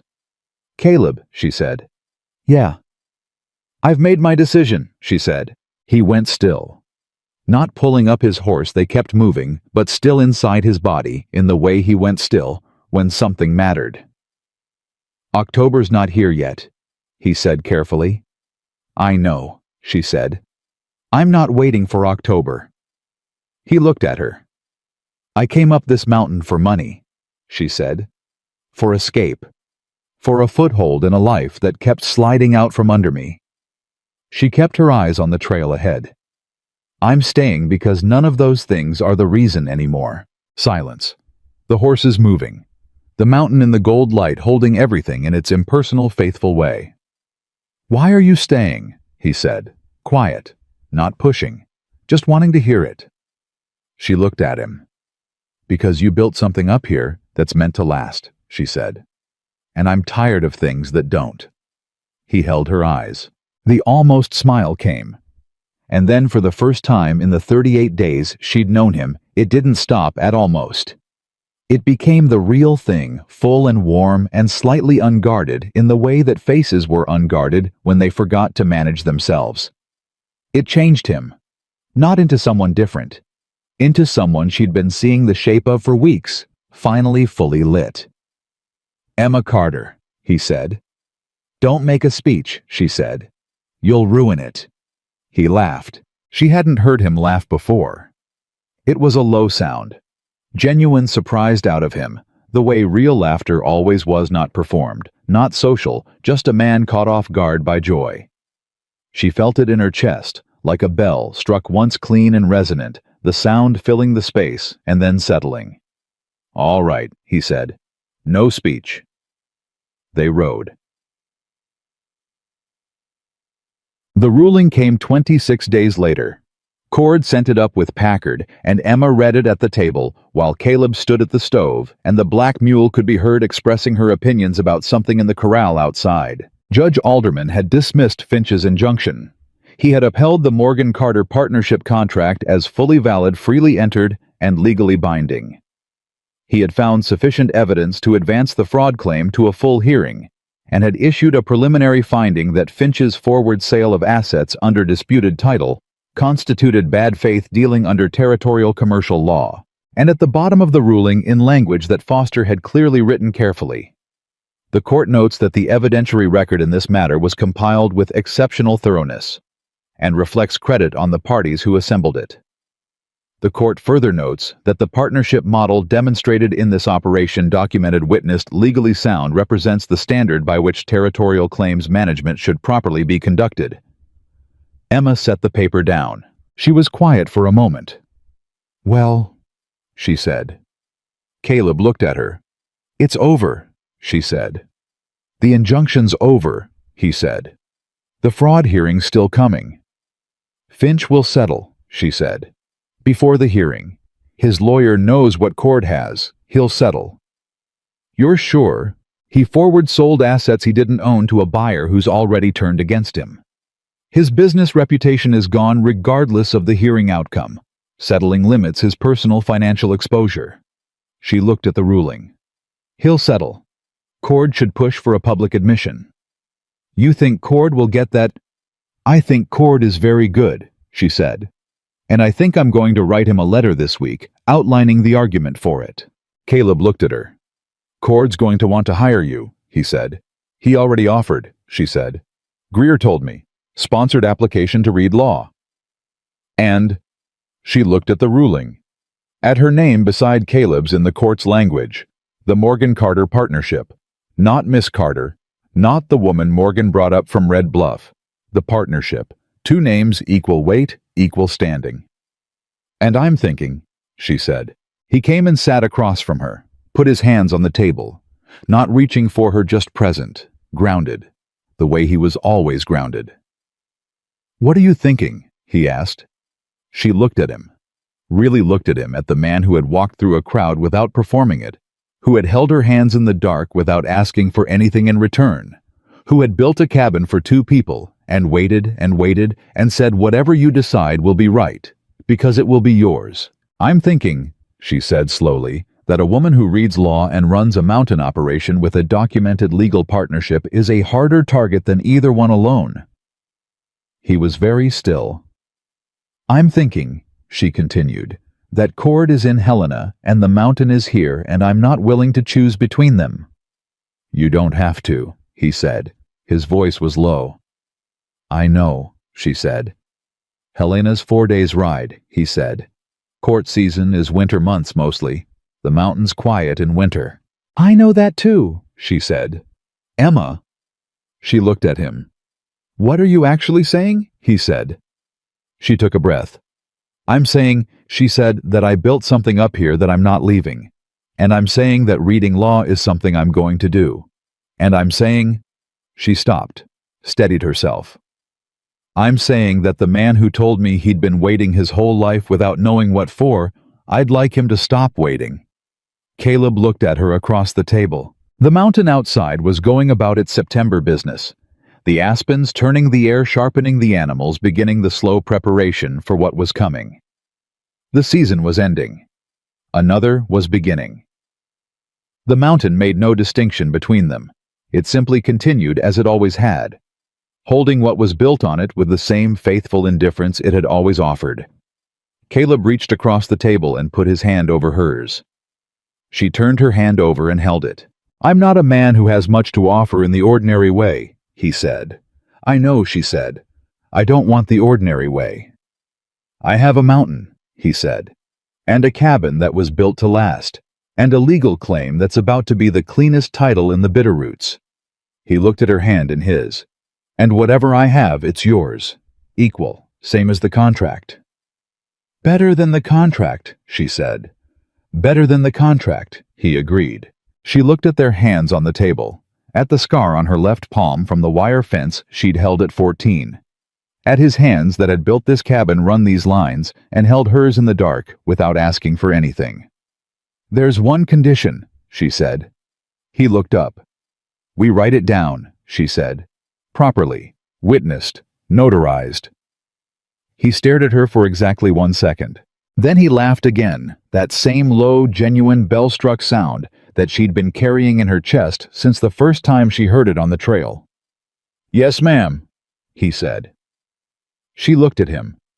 At this man who had come down from a mountain because the quiet had gotten too quiet, who had walked through a crowd, not because he was brave, but because he was simply decided who had offered her a contract and kept it, and meant everything he'd said, and said only what he meant. Who had looked at her, not past her, not through her, not at the idea of her, but at her exactly as she was, and called it enough.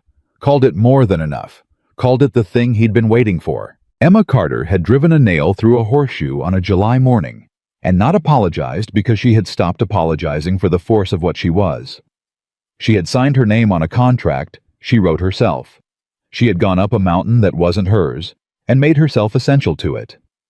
She had fought a legal battle with a pencil and a clear mind, and the accumulated evidence of a life honestly lived. She had stood in a room full of men who wanted to define her, and refused plainly, and without performance to be defined. She had done all of that before she understood what she was building toward. She understood now. The hand in hers was warm and certain and not going anywhere. Neither was she. Emma Carter had come to this mountain with a contract and a reputation that a small town had decided for her, and she was leaving that version of herself somewhere below the tree line where it belonged, because the woman sitting at this table had a different name. Now, not a lesser name, not a borrowed one, but a chosen one, added to her own equal weight, equal standing. The Morgan Carter Partnership. Documented, witnessed, built to last, just like the cabin, just like everything worth keeping on this mountain, just like her.